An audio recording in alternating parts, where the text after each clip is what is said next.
feel like a school teacher. Okay guys, thanks for coming, so you know who I am. So we're expecting a few more people, maybe a few more will show up, I don't know, but basically any questions to do with kind of like anything to do with competition or general training questions, just fire away at me. So anyone who has a question, just throw it out there and we'll kind of get the ball rolling. So I'm sure you have something to ask me.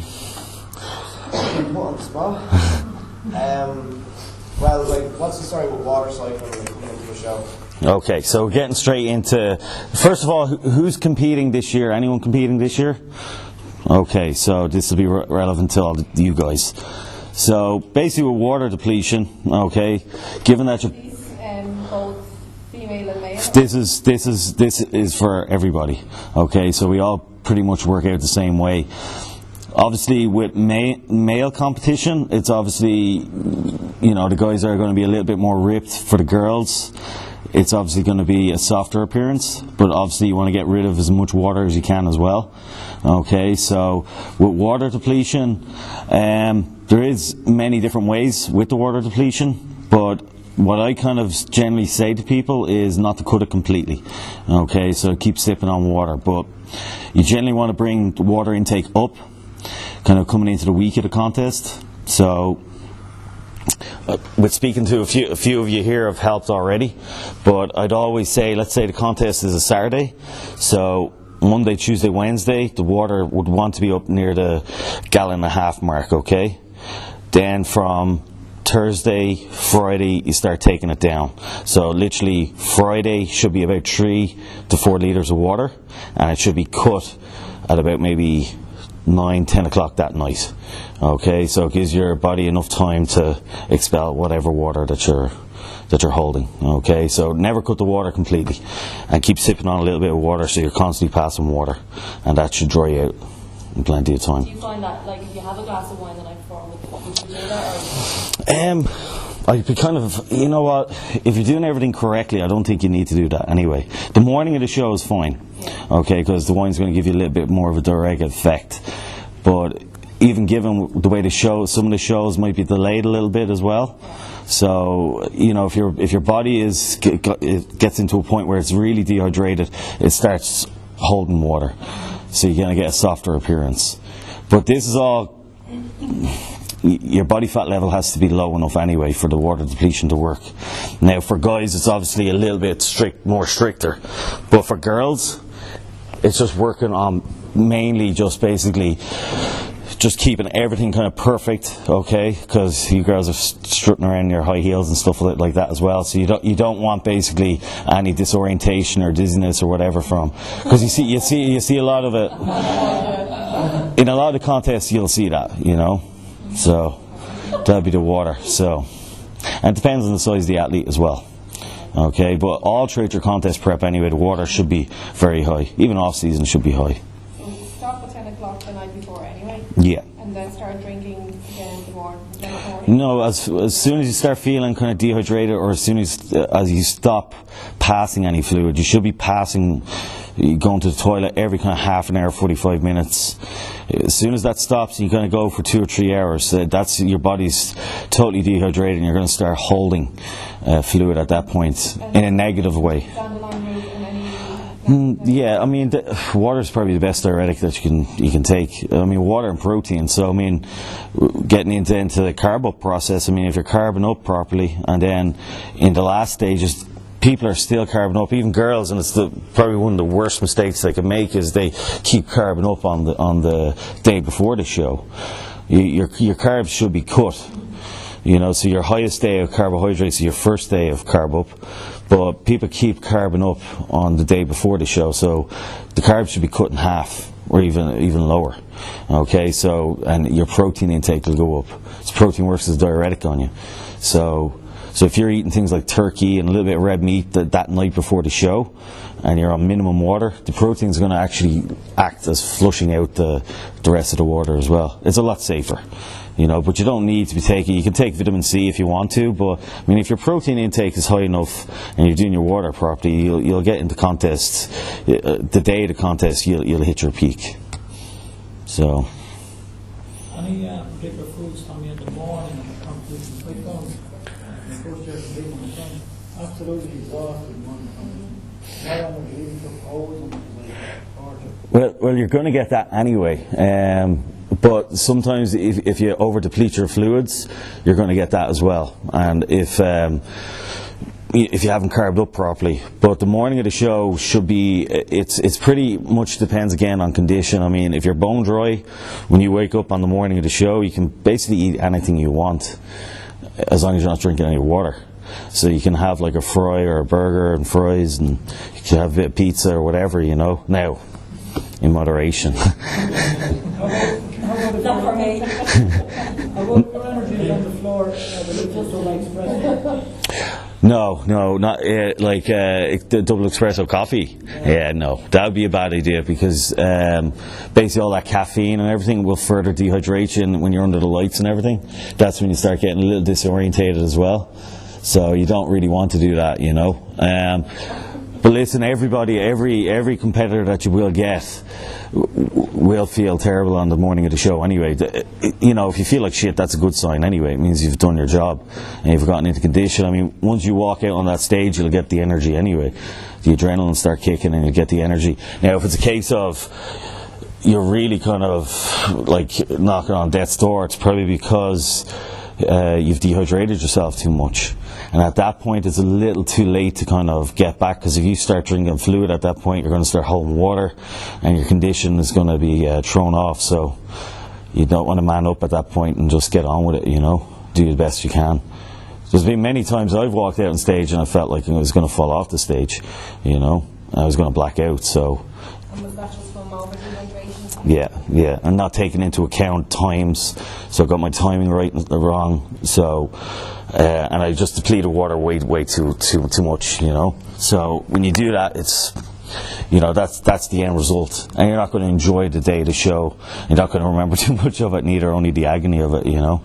So for most competitors, they always get the water wrong, and then people will tell you that, you know, they start going into water depletion and they haven't got the condition, so their body fat, like pretty much you should look pretty much what you should on the day of the show 2 weeks out. Yeah, you should basically look contest ready, holding a little bit of water because of the high sodium in your food and stuff like that. But like, you should be able to wake up in the morning and you should be near enough condition.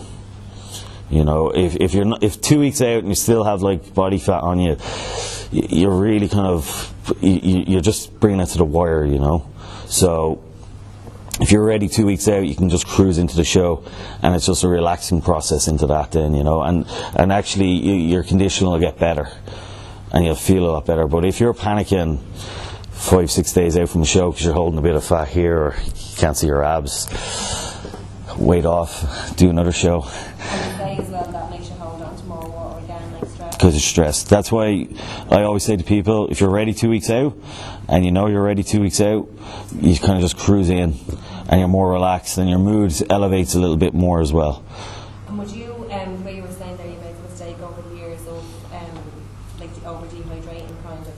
Would you, like, do you record everything kind of? Like, Yeah, that's what I was going to get on to. I basically have a record of everything that I do. So I keep a diary of off-season and pre-contest. So I can go back to when I've done a contest 2009 or done a contest 2005 or 2003. Actually, it goes back as far as 2000, you know. So right, you just tweak it then, kind of. tweak it, and you know, as you get older and you get bigger, your body, obviously that wouldn't apply to girls, but obviously as you get older, you'll just find that you need to kind of tweak things a little differently, you know. So Having the record that there, just yeah, so you change what worked one time won't necessarily work the next time. So like whatever I done maybe last year, it won't necessarily work the next time I compete, you know. So I'd have to change that up, but you have to have the cop on to do that as well, like, you know, because as your body gets older, your metabolic rate slows down a little bit more, or if there's any injury there, or if you've changed your training, or lifestyle has a lot to do with it as well.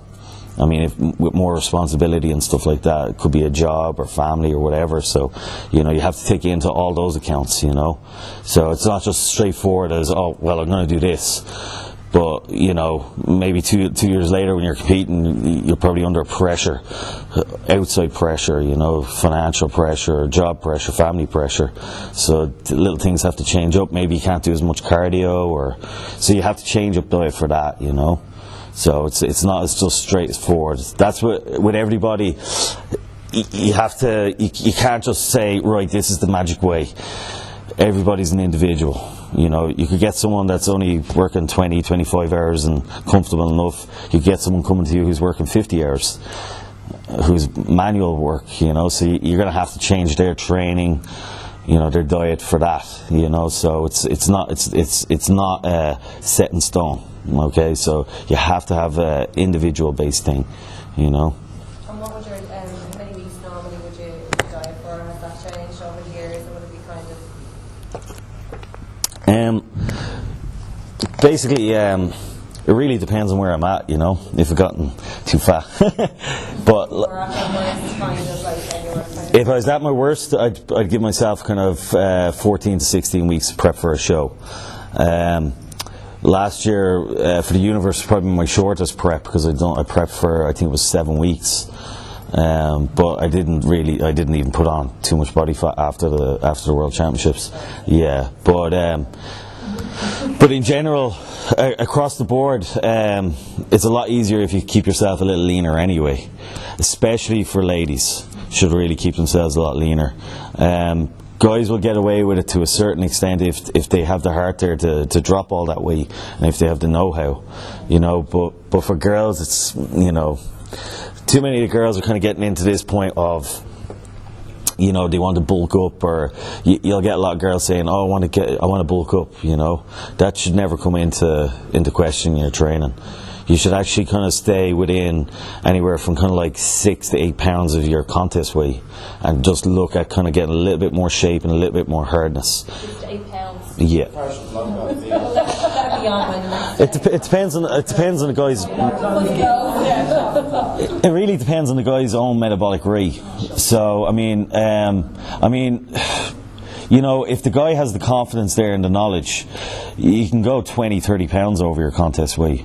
I went 45, 50 pounds over my contest weight.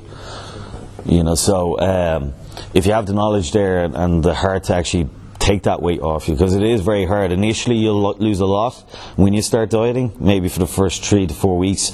That's your best time, and you think this is no problem, I'm going to be shredded in no time, and then all of a sudden there's a stoppage, and that's when knowledge comes into it then at that point, because what you can do then is, what most people would do is up their cardio, down their calories, and then what happens is they start losing a little bit of body fat, and then they start losing muscle mass as well. Okay, so that's why you see so many guys and they show up at shows and they're emaciated looking. Maybe in the off season they've been walking around, they look huge, and you'd be going, well, that guy will look serious when he walks on stage, and then you're kind of looking at them on stage going, what happened to him? And he probably dieted away at least 15 to 20% of his muscle mass, and the fullness would be lost then as well, because you're basically emaciated. So your body is basically that worn out and drained that it can't basically hold on to anything. So that's why you get that very flat look on stage, and it's very common to see. You'll see it everywhere, and you can pinpoint who's dieted correctly and who hasn't, So. Would your off season, when you say like normally bulking, or you lost 40 to 45 pounds before, would you have been eating crap like in that time, or would it be like good bulking? No, I'd be honest with you, I was eating crap. Had Domino's and speed dial.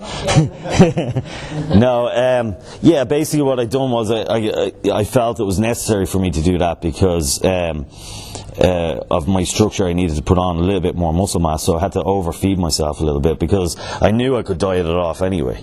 I knew I would be able to do it anyway. A lot of people thought I couldn't, but I could. And but I would never let myself go any that heavy again. Like I would stay maybe around the 17 and a half stone mark, and that's it, But I was up to nearly 18 and a half stone. And tell me, what do you recommend for cardio? Like 8 weeks out from the show, where should you be with cardio? depends on your condition. Well, like your one, Nicole Wilkins says that she does like an hour and a half of cardio a day. Is that... You see, this is the thing with the cardio is it depends on the metabolism. Okay, so a lot of people that are doing that amount of cardio, you'll see what they're if you see what they're eating a huge amount to compensate for all that cardio. I mean, by no means she'd be eating small amounts. She'd probably eating nearly double the calories you're eating. Yeah, you know. So this is the thing. So when you're looking at this, it's a lot to do. I mean, if you're upping your cardio, you should be upping your calories as well, because the cardio allows you to eat more. Okay, so I mean, if you actually look at it, if you take a step back and actually look at it, if you're upping your cardio and you're cutting way back on your calories, you know, it's only natural that your body is going to eat into everything. It's going to go into a starvation mode. I mean, your body fat's there for a reason. Your body fat's there to protect you, you know. So I mean, your body can do without the muscle. You know, your body doesn't know what's going on outside of here, you know. So your body basically is in a survival mode. It thinks it's stuck on the side of a mountain, and that's why it will hold on to the body fat, you know. So when you're doing all this cardio, and you're like, it's very common. It's only coming kind of like in the last maybe couple of years that people are kind of a little bit copping on to this. Is people starve themselves on a diet. You don't need to starve yourself on a diet. You know, unless you've kind of decided, all right, I'm going to do a contest in like 8 weeks' time, and I'm holding 30 pounds of body fat. You'll need to starve yourself, but that wouldn't be a clever man's decision to do something like that. You know, you'd always give. What I would say to most guys and girls, if it's your first, second, or third time to compete, I would at least give yourself 16 weeks to diet. That would be my recommendation. Doing cardio first thing in the morning, so you don't have food on. If you take on 5 grams of BCAA, 5 grams of glutamine, and L-carnitine, that enough to protect your muscles for say 45 minutes?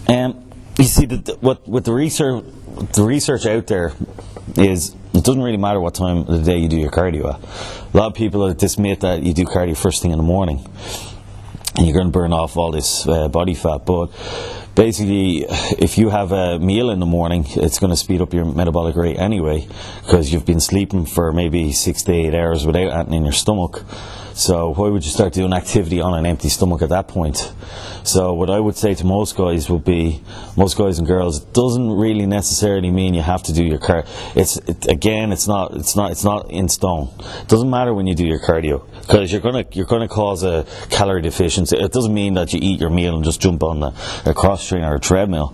But if let's say if you got up in the morning, and like, I mean, most of us here are working and stuff like that, we don't have time to be getting up in the morning doing cardio or driving to a gym to do cardio, and you know, you have to kind of again accommodate to the lifestyle as well. So with cardio, you can do cardio anytime. I choose to do my cardio, usually I do 20 minutes maybe after training, and then I do a further 30 minutes maybe in the evening time before my last meal at night. It kind of helps to break it up, like Yeah, it definitely helps, because your metabolic rate's up all the time. But I used to do cardio first thing in the morning. I used to go for a power walk first thing in the morning on an empty stomach. Yeah, I got into condition, but I could never hold size, and I was always fighting. There was always a constant fight between holding my size, and you'd come in condition, but you wouldn't have the size. So for a girl, would probably still be better to do their cardio on an empty stomach then. No. You're not looking for size. That was from a guy's aspect. From a girl's aspect, it worked exactly the same way as well. So let's say yourself, right? If you're competing, right? If you're getting ready for a show, so if you have your breakfast in the morning and come to the gym to do your resistance training, okay, and do, let's say, 15 to 20 minutes of cardio after your workout, just something light, something on a stationary bike or cross trainer, and then you come back in the evening, and let's say before your last meal at night, you can get on the treadmill or a Stairmaster or a stepper, work away on that for 30 to 40 minutes. And then you go home and you can have a meal that's, let's say, salmon or a little bit of red meat, or some kind of fish like swordfish, something with a little bit of fat in it and some vegetables. And then you can go to bed with a full stomach. You can get up the next morning knowing that you're not getting up to do like 45 minutes, an hour of cardio. You know, so it's much better to do it that way, like, you know. But again, it's not set in stone. But what I've noticed is anyone that does cardio first thing in the morning on an empty stomach, the condition's no different. I've tried every way of doing cardio, and the way I found is not doing it first thing in the morning. And I've done it with other people, and they've helped more size, got more condition, more. You know what? When you get up on stage, you have to have a healthy appearance on stage as well. You know, you don't want to look like you just came out of a POW camp. You know, so you need to keep that fullness there. You know. As you say, it's not very practical for a lot of people, so you're stressing when you don't really need to do it at that stage. Yeah. And what kind of intensity would you do the cardio? Like, If you keep your heart rate anywhere from 125 to 135, if your cardio is really, really high intensity, you're getting into that point where you're starting to burn body fat. All our look, you see, this is the thing, is that it's a cosmetic look that you're looking for. You're not doing anything for performance. So when you're in the gym, you're training for a certain look. We're not powerlifters, we're not strongmen, you know, we're not looking to do a 1 rep max on a deadlift or a squat and this, that, and that goes for girls as well. You know, so you're looking to get the perfect shape with minimal body fat, and that's all you're looking for. So you're not looking to get hugely fit. Obviously you're going to be fit from what you're doing, the way you're training and stuff like that, but a lot of people need to kind of get away from, they train way too heavy, and you see girls training way too heavy as well, and they do stuff that's not really practical for what they want to do on stage. You know, I mean, a lot of girls, with practicing posing and stuff like that comes into play with your posing routine. But you have to get away from doing all this heavy weights, and you'll see people doing these funky exercises on Swiss balls and CrossFit, and for what you want, it's not practical at all. You know, so just stick to traditional training, stick to your cardio, just to get that look. You know, that's all you're looking for. You just want to look good. And would you suggest, like if you're training, like rest days, do you train 5-6 days a week? What's too much? About twice a day, cardio wise, like would it be only 3 times? Again, it depends on lifestyle. If I was getting, personally myself, for most people, I would say 5 days is plenty for resistance training. Anything over 5 days is just not gonna cut it, you know, unless you're genetically gifted and you can really, really get away with it. But with cardio twice a day is fine. But 5 times a week as well. 5 times a week, you know. And you need to keep it like that, you know. But if you're training, I mean, if you're just, you know, because it's very easy to fall into the overtraining, and many people don't realise that they're overtrained until it gets to the point where, like, you could overtrain and 3 or 4 months later you could be ragged, you know. And you've already fallen into the overtraining, and then at that point, it'd be like 2 or 3 weeks. Then you have to take a little bit of a break, cut back on your training, and you've screwed up a good bit of your training. So you've lost the benefit of maybe 5 months of training. And what would you consider has been like overtraining? Like obviously if you're doing 45 minutes cardio, 2 different, like, you know, in the morning and the evening. Well, you wouldn't be doing 45 minutes. No, I mean like between, like, you know, you were saying 15 minutes in the morning, half an hour to 40 minutes in the evening, and you just do your weights in the morning. You don't obviously train weights again then that evening. No. The one body part, So yeah. Considered fine. That's fine, yeah. But if you're going back and forth to the gym to train body parts, I mean, if you're doing, let's say, quads in the morning and going back and training hamstrings and calves in the that's. Yeah. I wouldn't recommend that at all, you know, because there's no way you're going to be able to recover. No, that's what I was saying. Yeah. Yeah. But then again, it could be as well with your exercise sequence as well. I mean, if you're training very hard, most people don't take enough time off. Let's say after a contest, you competed. I think it was in 2 shows last year, 3 shows, 2 shows, 2 shows. So, how much time did you take off after the show? 2 weeks. 2 weeks. Well, not even 2 weeks. I trained for the 6 weeks because it was only 6 weeks I got. Yeah. The next show. But when I did the first afterwards, after you finished competing completely. I was back in the gym within a few days. Yeah. So you should have really taken about 2 weeks off, 3 weeks off. No, I made up for it. I made up for it in the week. No, I had an injury. I broke my wrist as well. Yeah, I won't ask about that, but no, but seriously, you need to, you see, I mean, people think they can compensate with the eating, but you need to give the body a break as well, you know. Depends on how hard, because Joe, you competed in 3 shows, wasn't it? Yeah, and you didn't take a huge amount of time off neither, didn't you not? No. I got sick after the lab, so I was sick for about 10 days and then again. Yeah. Yeah, and who else is competing here as well? Anyone else? Jenny? Yeah, and you? How much time did you take off? None. Few days. Yeah. So you did. Yeah, this is what you need to see. Competitions are close together. Yeah. What? Which is it's going to happen to a lot of people this year as well. There's 3 or 4 shows on. Yeah. There's the RBBF and there's the NABA, and then there's a Cork show. So, if, I've said to people who are doing these early shows, they should do all 3, because you'll get better and better as the shows go on. And time off between? Time off, what it could be, if let's say, I know between the RBBF and the NABA, there's no time. Yeah, I think it's actually 6 days, I think it is. So you'd really want to, the next day, you could take off and eat a few nice things that you'd like to eat, and just rehydrate yourself. So you'd be looking at getting, if you have dehydrated properly, you'll know anyway, because you'll be thirsty constantly. I wouldn't go back training if you're constantly thirsty. So you need to make sure that you get enough fluid back into you. So for most people, including girls, they would need at least 2 gallons of water over kind of a 36-hour period to get rehydrated again. The day after the show. Yeah. Because you tend not to, when you're on the diet, you're constantly drinking water. Yeah, and that's what happens to, and that's why people start eating bad, and you kind of find, even though you should be thirstier because of all this extra salt, you actually stop drinking. And that's why people retain all the fluid.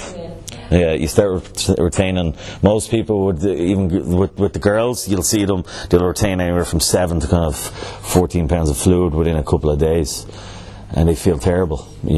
Guys more, maybe 20 pounds. So the thing there.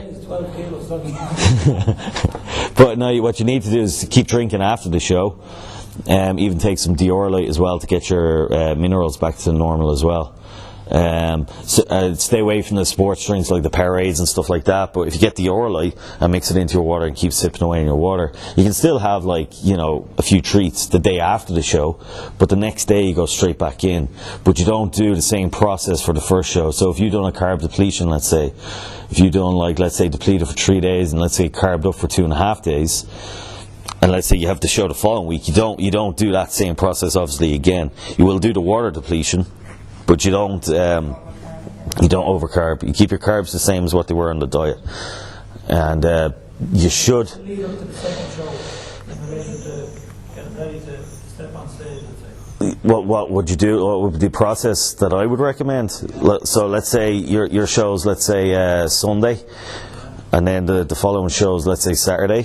What you do is Monday off, no training, drink, have a few nice things to eat, don't go crazy. Tuesday, go back on your normal diet, and you keep that right up until the day before the show, and you start dropping your water. You do your same water depletion, but you don't need to carb up at that point. No carbon up. The morning of the show, okay, you can have something nice to eat. Okay, again. Sorry, Tommy, just jumping back to the morning of the show, I asked a question about any Yeah. Yeah, I mean. Think about jam. I took jam now and I felt from. Yeah, because it's pure sugar. It's pure sugar. There's nothing in there. It's very easy to digest and it's very quick. Straight. It's pure sugars. So you see, this is the thing as well about. How much of it? You're lean enough now. I mean, at the weight you're competing at 70 kilos, isn't it? Yeah. So you want to be careful not to overdo it, I mean, are you talking an hour before the show, or are you talking in general, the morning? Yeah. Well, what I'd say to most people is you should have a bit of steak. Fats. That's what you should be getting in. Like a steak. Like steak, eggs, bit of peanut butter, some pancakes, something like that. That's what I'd normally have. Proper pancakes. You can put your jam on the pancakes. had that at 7 o'clock in the morning, but then come 3:30, 11 o'clock, it was absolutely flat. So so you didn't take in enough sodium then in your first meal.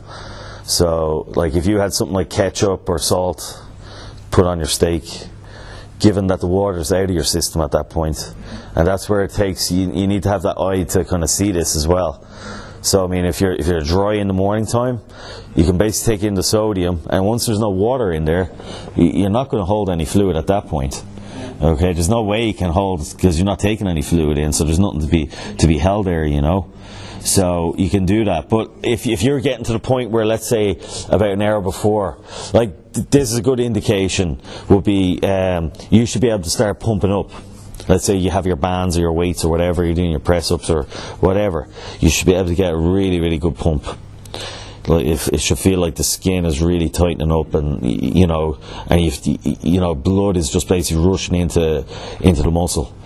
And if you're not getting that, you haven't carved up, and at that point you really need to start getting a bit of sodium into you, and you need to stop pumping up and wait till you get out on stage. Because most guys, especially like, I mean, if you're getting a lot of call outs, you'll see guys and they'll get better as the call outs go on, you know. So I mean, but usually by the final call out you'll actually look a lot better, you know. Some guys look worse, but most of the time guys look better. And then you'll always see in the evening shows everyone looks fantastic because they've gone to McDonald's or something like that, you know. When we had the show down in the RBBF, like that morning I was still holding a lot of water. I just so much kind of chicken salad or something like that. No carbon or anything, but we had Irene and yeah. She started saying, "What? I'm not having a burger." He was like, "Show me your abs," and I showed him, and they weren't really like there. But once I had the burger, like, well, it wasn't a burger, it was a steak sandwich. But the difference that it made was unreal. Yeah. That's because basically what it done was it pulled all the water that you were having under your skin basically into your stomach, because you need that water there to help digest the food. So you're probably you didn't do the process of your carb up properly or your water depletion proper, you know. I think I stopped water the day beforehand. Yeah, that's way too. For someone your size, that's way too. I mean, you should be constantly sipping on a little bit of water, like a little bit, even if you can get some distilled water. So let's say when I say stop your water at, like, let's say 10 o'clock, if you can get some distilled water, which you'll pick up in most health food stores, you just keep sipping on that. As soon as you find your mouth a little bit dry, sip on that, and once you stop passing fluids, you should be constantly going to the toilet, you know. And a good indication of when it's gone too far is you're sitting there for hours and you're like, you don't need to go to the toilet at all. You should be constantly up and down, you know. So and distilled water is very handy to get, Joe. Very handy to get. You'll get it.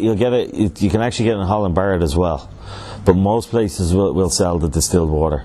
There's basically nothing in it. Like, that's for now show. You wouldn't drink that in general because it's really bad for you, you know. There's no minerals or nothing in it, you know. So, but you can sip on that, you know. If you boil the water once, you let it cool down and boil it again, it's quite close to... Yeah, because all the minerals have been, you know, all the minerals are taken out of it, you know. And as regards to supplements, like, do you stop your supplements a few weeks, like if the week or two beforehand, or... As in your whey protein and stuff like that? That, and like if you were taking like magnesium for cramps or any type of, like, do you stop taking like glucosamine or anything kind of extra that you do take? You know, I probably wouldn't take them the day before the show because there's no real need for them. But I mean, as in like your vitamins and minerals and all that, keep them in there, you know. But like, you don't need to be like, oh, you know, I need to take them like the day before in the morning of the show. You know, you don't need that, like, you know. But like the likes of your whey protein and stuff like that, you should be really, like, I mean, cutting all that kind of stuff out maybe 2-3 weeks out from the show. Well, for just pure food, like... Pure foods, because it'll keep you fuller, you know. What about, like, I mean, I find it really hard to get cuts on my legs, like, that's a big issue for me, like, so... For most girls it would be an issue, and it's a lot to do as well with estrogen as well. Okay, so But that's why I'm saying you need to keep your body fat levels low. Okay, so it's a lot to do with training as well. I mean, that's going back to that heavy training stuff again, where girls are doing like squats and they're training too heavy on squats. I mean, your squat repetition should be really up to kind of 15 to 25 reps. And you should be, like, you can even, most girls I would recommend should squat on a Smith machine anyway and focus on the quads. And then when your diet is right, you know, it'll come off. But a lot of the time it's to do with fluid as well. You know, so I mean, most girls, and I said it to you as well, you need to split up like quads and hamstrings and stuff like that. Yeah, you know, so I mean, if you're splitting your quads and the hamstrings, it works really well because you can focus. You know, for girls especially, you know, even guys. I mean, most of the shows are won from the back anyway, so you need to, and that goes for girls as well. You know, like I mean, you know. All the girls, you'll see them all on stage. Every girl, you know, maybe bar one or two, will always have really good abs, look really good from the front. They'll have nice lines in the legs. Once they turn to the back, they start holding the fluid on their lower back, the ass, hamstrings, you know, and, you know, it's the girl that would have the definition and quality there that'll walk away with the show, you know. So that's... Regards for the glutes and stuff, the way you were saying there for the squats, the higher repetition, so it's like when you see the kind of like the perfect one or whatever from behind, you would automatically think that it's kind of the heavier the weight to kind of go. No. Yeah, for glute training would be you'd want to train your glutes and hamstrings. Like I mean, when I'm talking about squatting, obviously your glutes are coming into it as a secondary muscle anyway, you know. And why I say squatting a Smith machine is because it's to focus on your quads. Okay, so but if you want to focus on your glutes, stiff leg deadlifts, step ups, and lunges will take care of your glutes. And you know what? I mean, when you're squatting, people think it's the squat that gives you the glutes, but actually they overdevelop the glutes, but they widen your hips as well. You know, so you want to keep, again, the cosmetic look that we're looking for. You want to keep that all small, everything small. Well, basically it's pushing out your hip bones when you're squatting down deep, and you're pushing all the time, especially when you start using the heavy weights as well. Yeah, you're pushing out, you're widening everything because it's taking a much bigger load. So you look at guys, I mean, I've even noticed that I've stopped squatting about 2 years ago, and I've noticed actually, because I was noticing my hips were getting a lot bigger and the thickening in the waist, but you will see it with certain girls as well. You'll see girls who are squatting quite heavy, and you'll see that kind of widening of the hips, and the glutes get bigger, and it's just, unless you have really, really good shoulders and a really good V-taper, it's just taken away from the physique completely, like, you know. And all you want is that X-frame. Again, it's going back to the cosmetic look, you know. So I mean, you know, if you want to squat heavy, yeah, squat heavy.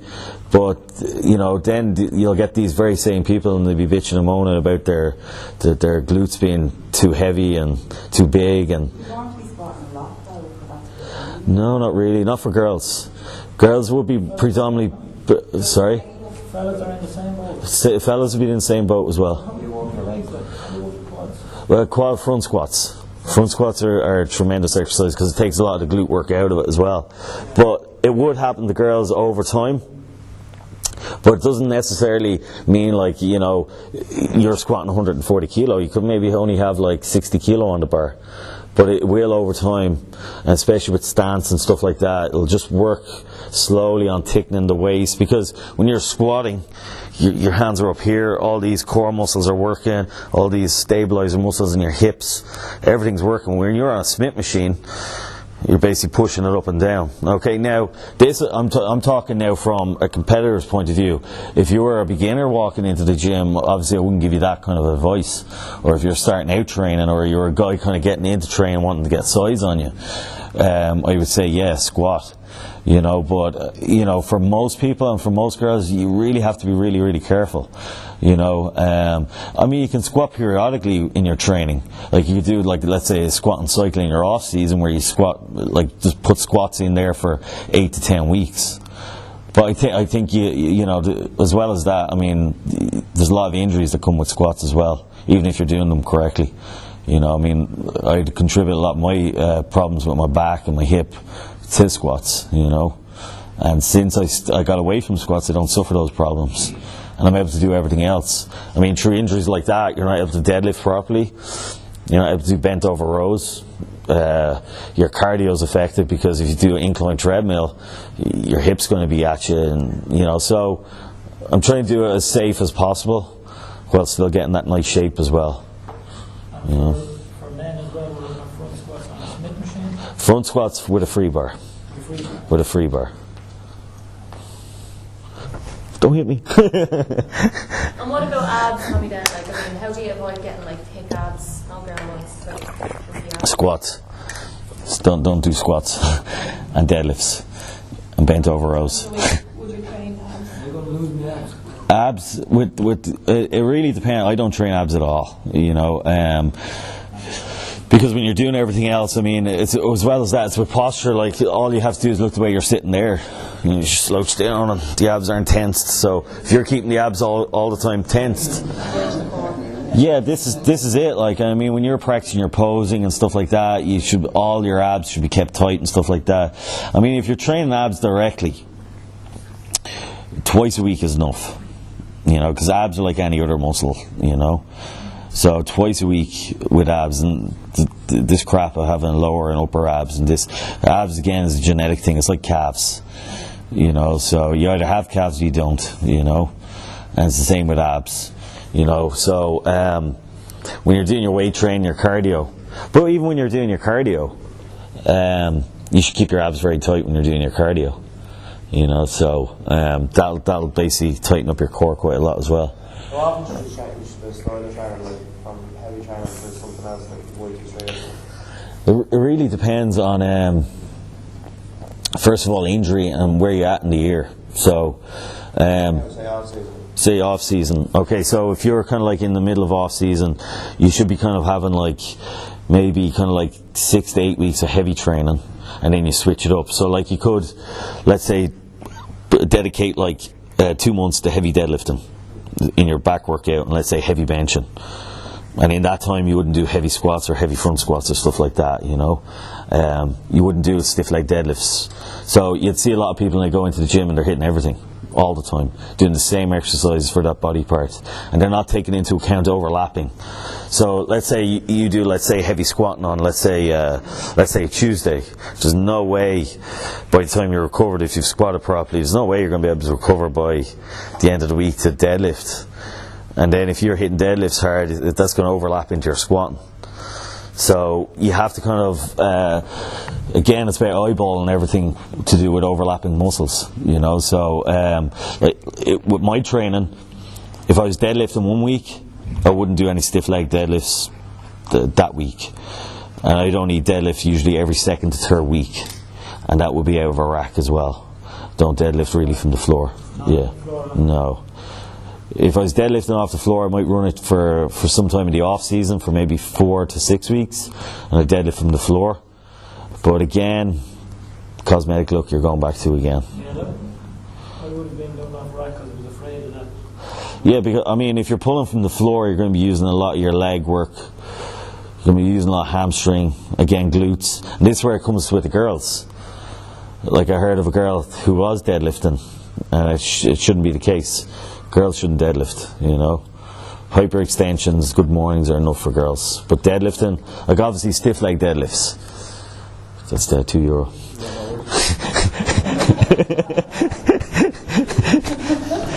But yeah, like I mean, if a girl is doing stiff leg deadlifts and she's doing hyperextensions, good mornings, it's enough.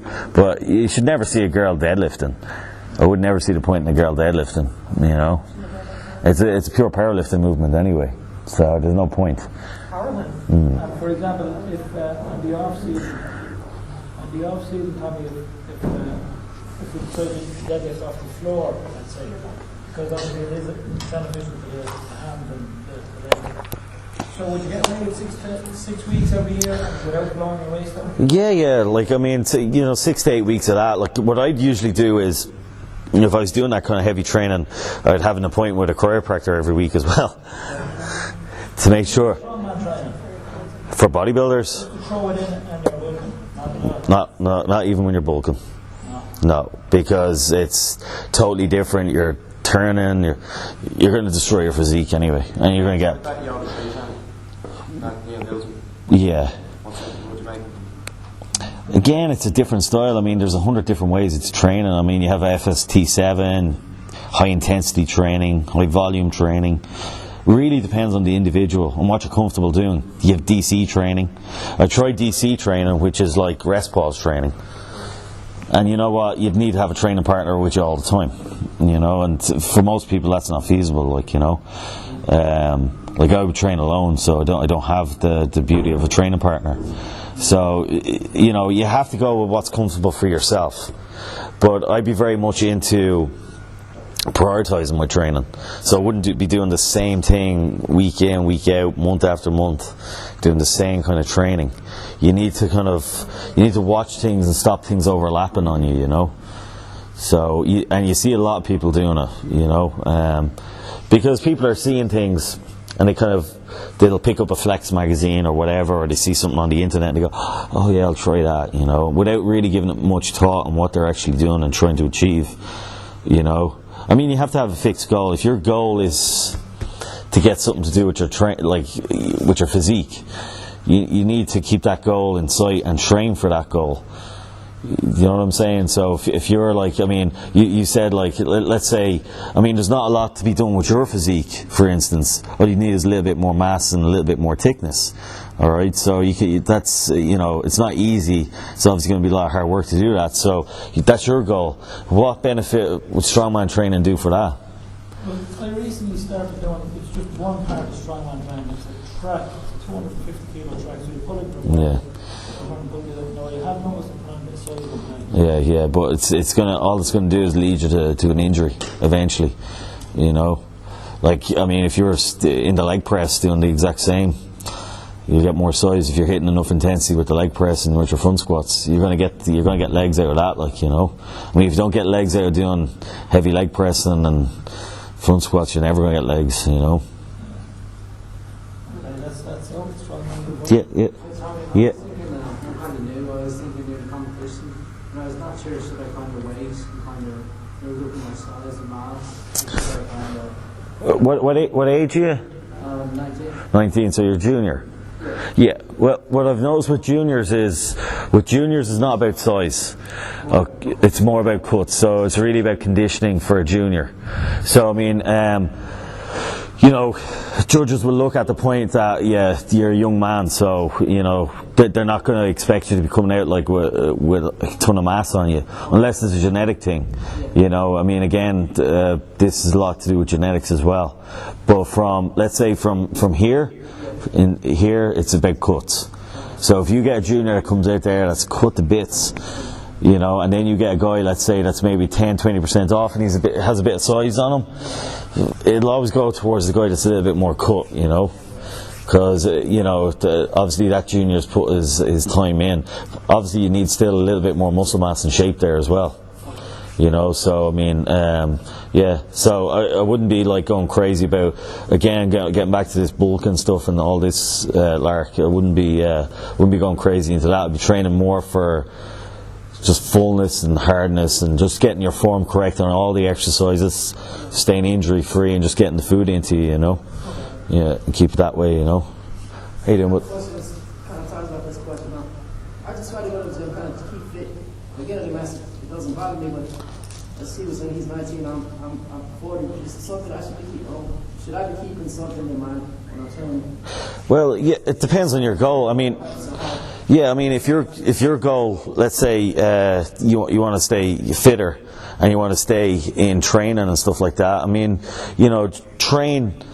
It's all about our individual goals and what we want to get out of our training. So I mean, if you're getting a guy that's going in there and it's just really to feel you know, just to get that rush of training, okay, obviously you can make things a little more interesting for yourself. You can say, well, listen, I want to get let's say my deadlift up to 180 for, let's say, 12 reps.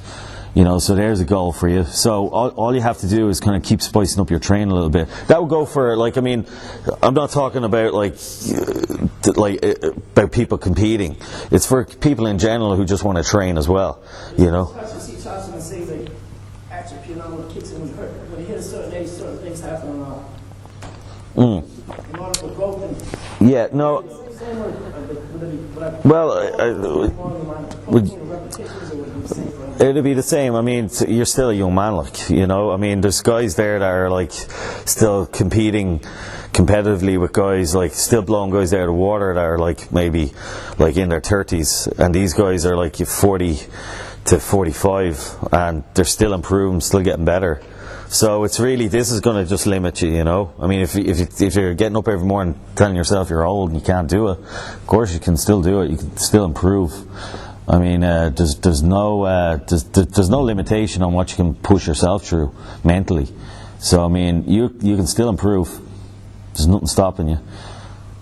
So I mean, just keep training. But I would be changing up the training all the time. Again, like what I was saying about prioritizing your training and getting certain lifts up, and you know, and then go through certain times where you're going to decide to take down your body fat a little bit, get a little bit more ripped. So you're obviously going to change your training for that and your diet. So you can still do things like that, you know. So definitely keep it like that, you know. In the last week of your training before a competition, like, do you change your training? What I do is usually I don't train legs for maybe about 2 or 3 weeks before a contest, and I usually cut out cardio 2 or 3 weeks out from a contest as well. And because I'm basically, what I'm doing is I'm pretty much there at that point. So all you're using cardio to do is to drop down body fat. So when the body fat is off, what's the point in doing your cardio at that point? Because I mean, your metabolic rate is that high and you're still dieting. I mean, you're not going to put on body fat, you know. A lot of people think, oh, keep the cardio there right up until like 2 days out from the show, which is crazy, because it basically flattens out your legs, and that's going back to yourself as well. I mean, once the body fat's down, you should be don't do the show. But like, this is speaking from, is this only male? Like, only No, this is even with bikini. You want to start winding down your training, and we want to be posing for at least an hour every day. The posing was actually going to bring out extra cuts. I mean, you know yourself from being on stage how demanding posing can be, and I mean, you're only on stage really for a short time when you think of it. I mean, so could you imagine if you were doing posing, let's say, for 45 minutes to an hour? I mean, it's going to build up that fitness level for that posing, and it's going to bring out more definition as well. It's even, you know, when you're practicing your routine, and even when you're training between sets. I know it looks kind of lame, but if you're like hit a pose and whatever, you know. But it's the same with guys, because it's going to bring out a little bit more definition, you know. Simon's always doing it. kind of for as long as you can. Yeah, you know, so. Like, you know, when, like, I found when I was trying to flex my legs and stuff the last 2 days, I started getting really bad cramps. Like, That's good. Yeah, that's good. Is it? Yeah. Well, you can't move, so. No, because you haven't built up that tolerance. Everyone's going to cramp when they're posing. This goes back to the dehydration issue. Yeah, that's a cramp. Yeah, you know. But I mean, guys are going to get that on stage as well. Girls are going to get it on stage. You know, so I mean, if you've done enough posing practice, it wouldn't be as bad. Take those supplement-wise, like, to kind of... Not really. I mean, a cramp's only going to last 7 to 10 seconds anyway. I mean, if you keep warming it up and rubbing it, it'll eventually come out, like, you know. And usually heat is the best thing for a cramp anyway, what I've found. Because the place that would cramp on me the most would be calves and feet. And before you go on stage, like when you're warming up and stuff like that, like how soon beforehand do you go on, do you start warming up? Or do you warm up for a good while? No, like... Yeah, you know what, a lot of people can kind of overpump at that point as well, and then, you know, you could, let's say, be getting ready and pumping up or whatever, and then all of a sudden they say, oh, before you. Yeah. You know, and then you start getting stressed out and pissed off. So, I don't really pump up that much, to be honest with you. No, I'd usually pump up just as I've been told, and when I'm waiting backstage, I start, because I mean, if you don't have it at that point, you're never going to have it, you know. So, yeah. Do you do anything for your legs when you're pumping up? 'Cause they're not- No pumping for your legs. Nothing for your legs. Your legs are your shift point then? No, because what would happen is, if you start pumping your legs, all that's going to happen is you're going to start holding fluid there. Okay, What you should do is find a quiet place to lie down and put your legs up. and would you do that in the lead up to before a show, like whenever you're resting, like, you know? Elevate my legs, yeah. I keep my legs elevated until basically I go backstage, you know. Usually I find a quiet place where I can go and just put my feet up, you know. And it works perfect, you know, because it drains all the fluid off your legs as well, you know. But for girls in particular, it's very important to get that, like, I mean, even guys, but girls in particular, because for most girls it is an issue, you know. And would you use eczema beforehand as well? No, nothing like that. Even to get the fluid off that No, nothing like that. If your diet is correct and your training is correct, you don't need that. And once you're doing your water depletion properly, you don't need to do that whatsoever, you know. So I mean, it's all about getting your condition 2 weeks out. That's what you should be looking at. You should be able to get up 2 weeks out from the show and go, right, if the show was tomorrow, I could pretty much stand up on stage and do damage. You're all paranoid now. You know, not nature outside. But before you go out on stage, there's no need to do that at all. Shot whiskey? For nerves. I mean, It's like having this one helping you back. yeah. It's like a party backstage. No, I mean, if you're all you're doing is going to risk again. You're going to get into the point, you know, and you're not going to be able to. I mean, it's going to be very hard to basically pose if you're, you know, half cut on stage. But it's a sickening feeling as well when you're that low on your food. Yeah. And that as well. I never seen the point, and you know what? Even international contests, you don't even see it. That's how experienced the people are back there. You don't see them drinking any alcohol. You might see them taking a swig of white wine or whatever, you know, but no, like, whiskey or whatever, you know. There's no point to it, you know. I suppose, as you say, the more experience you get, you know that, and once you know you're ready 2 weeks, you don't have that panic kind of station where... Yeah. So, I mean, you know, that's going back to, it's all about preparation. And this is like, I mean, from your last show, you know, you should have recorded everything that you've done for that show, what you ate for the show, the way you trained, the amount of cardio, what supplements you were taking, and then you can pinpoint if you've done anything wrong or you weren't happy with something. You can go back on that and you can correct it. Well, even in a short amount of time, and even though only starting out, you do really learn. I learned so much even in that 6 weeks, kind of from one show to the next. You know, I had to play catch up for the first show and lost a bit too much weight and not much. Yeah. And then the second one, it's much better. Like, you know. But the thing as well is the competition's getting so high here now. There's no real era for really kind of screwing up badly, you know. So I mean, there's people that are coming off 1 or 2 shows and they're competing internationally already.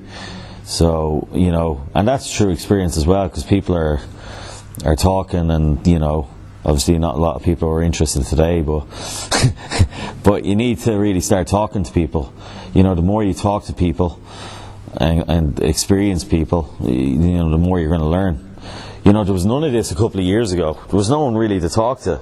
I mean, yeah, you'd pick up a magazine, but you're not going to get that, you know, first-hand advice. You're not going to be able to pick up a flex and you know, read about water depletion, you know, and it's not going to give you the insights into individual training, you know.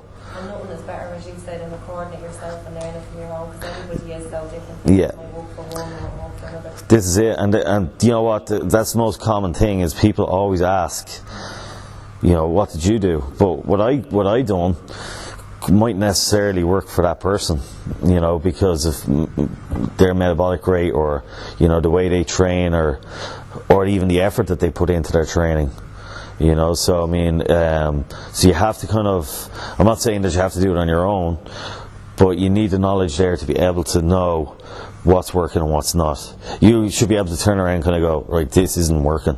What must I do here? And that's where it comes into experience, where you can ask somebody.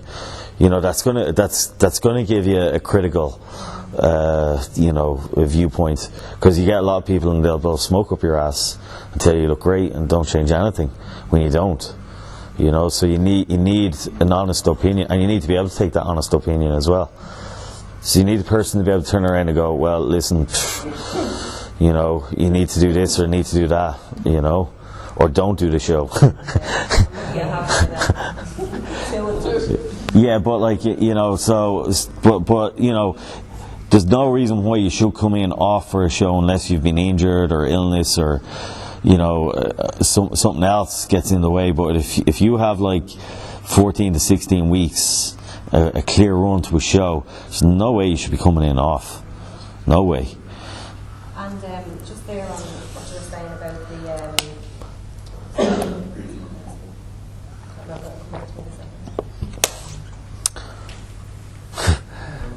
Any other questions? Come on, someone must have a question. Just on the question of food prep in relation to frying using olive oil. So is it, provided that it doesn't go past the smoke point, is it okay, or are you better off frying on lower heat? Well, with olive oil, you're not really supposed to cook with it anyway. So what would you recommend? Probably coconut oil or macadamia oil. Coconut oil is probably the easiest to get, but most places will order you in macadamia oil, but it's pretty saucy on the price. And what about that, you know, that 1 pound spray oil? Would that be really bad? It wouldn't be great, you know. I think that's sunflower oil or something in that, isn't there? Yeah. Like 1 or 2 sprays. Yeah, but like if you were doing that, all you'd better off doing is getting a thing of coconut oil that size and just basically put it on your non-stick pan, you know. But if you're going to use anything to cook with, you could use the coconut oil and the macadamia oil to fry in, like your red meat or whatever, you know. But I mean, if you have a good frying pan, non-stick frying pan, that's what it's called, non-stick. You can basically, you can just throw it on that, like, you know, without using any oil. I just use like something like the top of your fingernail, basically. Yeah, but you know, even if you had to do that, like, you shouldn't have to, you know. Yeah, but if you're going to use anything, use the coconut or the macadamia oil for the frying, you know. That would go for your red meat. Like, I mean, if it was salmon or swordfish or some kind of fish, you basically oven bake it, you know. Yeah, you know. But I was going to ask you, do you know the way normally in the lead up to it, again, I suppose sometimes it can be just leaving it kind of too close or whatever as well, if you decided, say, like if you had a short gap in between 2 competitions, the way you can feel a bit kind of run down, and oftentimes you can get a bit of flu or whatever, like the week beforehand, with the tell you not to really take anything.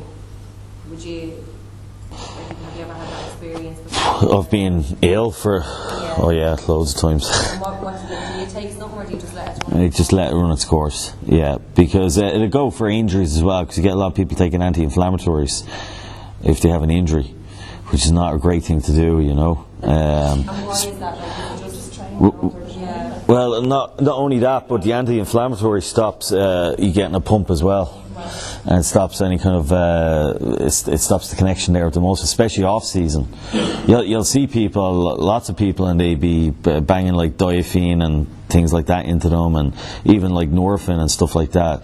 I mean, if it's a really bad injury, that will warrant it. But for aches and pains, you either change your training, take an extra rest day, or get a therapy done on it, or use ice. But if you start getting into the point where you're using painkillers and stuff like that, for ladies, obviously it's bad. But for guys, bodybuilders is even worse, because you're not going to get the pump. So you're not. Our whole idea when you're training is to cause inflammation in the muscle to make it grow. But if you're taking an anti-inflammatory, it doesn't take a rocket scientist to figure out what's going to happen. You're not going to get that. So you're losing the benefit. Just in regards to like the fluey kind of, you know, when you feel like you've no energy and that kind of, especially in the last week as well, when you're...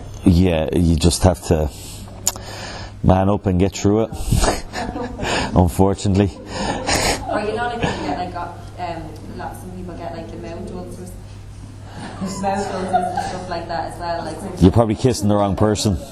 You're probably kissing the wrong person.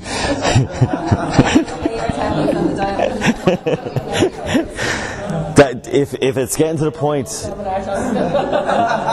if it's getting to the point where you're that run down, where you're getting stuff like that, you haven't been taking enough of your multivitamins and minerals, and you're overtrained. Yeah, you shouldn't really be getting any of that kind of stuff. You know, if your diet is correct, like I mean, if you're taking veggies in your diet, and usually when you diet, you should be taking plenty of vegetables, okay. And if you're taking a good multivitamin mineral, okay. If you're prone to that kind of thing, you should probably be taking something like echinacea or something like that. Yeah. I am prone to, so I don't think. Yeah, so get something like even the grapeseed extract and echinacea. Echinacea only take for like 3 weeks, but if you're getting that, you shouldn't really be getting that run down to that point. So that's something to do with your prep. Okay, so you want to watch that. Also, if you're using you can use glutamine will help your immune system as well. Like I mean, for most people, what I would say is take 5 grams of glutamine with every meal when they're dieting for the last 6 weeks. Basically, that helps with digestion. It helps with basically with your immune system as well. So take things like that as well. So there's many ways, but that sounds like you're overtrained and really run down. But it's only happened to me once since doing this. But with the but I mean, if you're competing again this year, you want to prevent that, You wouldn't want to be going to that point, because it'll lead to worse things, So try not to get that bad, Tommy, do you find, I mean, for me, when I diet, I'm hell on earth, it's horrific. Is it the same for everybody? Am I just, That's just called being a woman. No, seriously, no. That's probably because you're dieting. I mean, finish meals. That's my problem. I literally sit down with a plate of chicken and rice and veg, and I'm I hate this. And I'll probably eat a third of it, and then I won't finish the rest. But I physically can't get it in. And that makes you grumpy. It doesn't make me grumpy. Then I dread the next meal, and I'm sort of. You never look forward to your meal. Yeah, and eating every chair is just a pain in the arse. Yeah, but all you have to do is ask yourself why you're doing it. True, that is true. Yeah, I mean, nobody's forcing you to do a show. I'm not being mean with that kind of an answer, but I mean, this is your own decision to do a show. Nobody's forcing you to do a show, So I mean, people, if it's that hard, you shouldn't be doing it. But do you find that that's common with people that they can't finish the meal? I can't finish it. Do you find that? Yeah. And then you can't eat it. Digestive enzymes, if you have that problem. You're eating because you have to. What, you had that problem as well? No, I'm just asking what's your thoughts? Because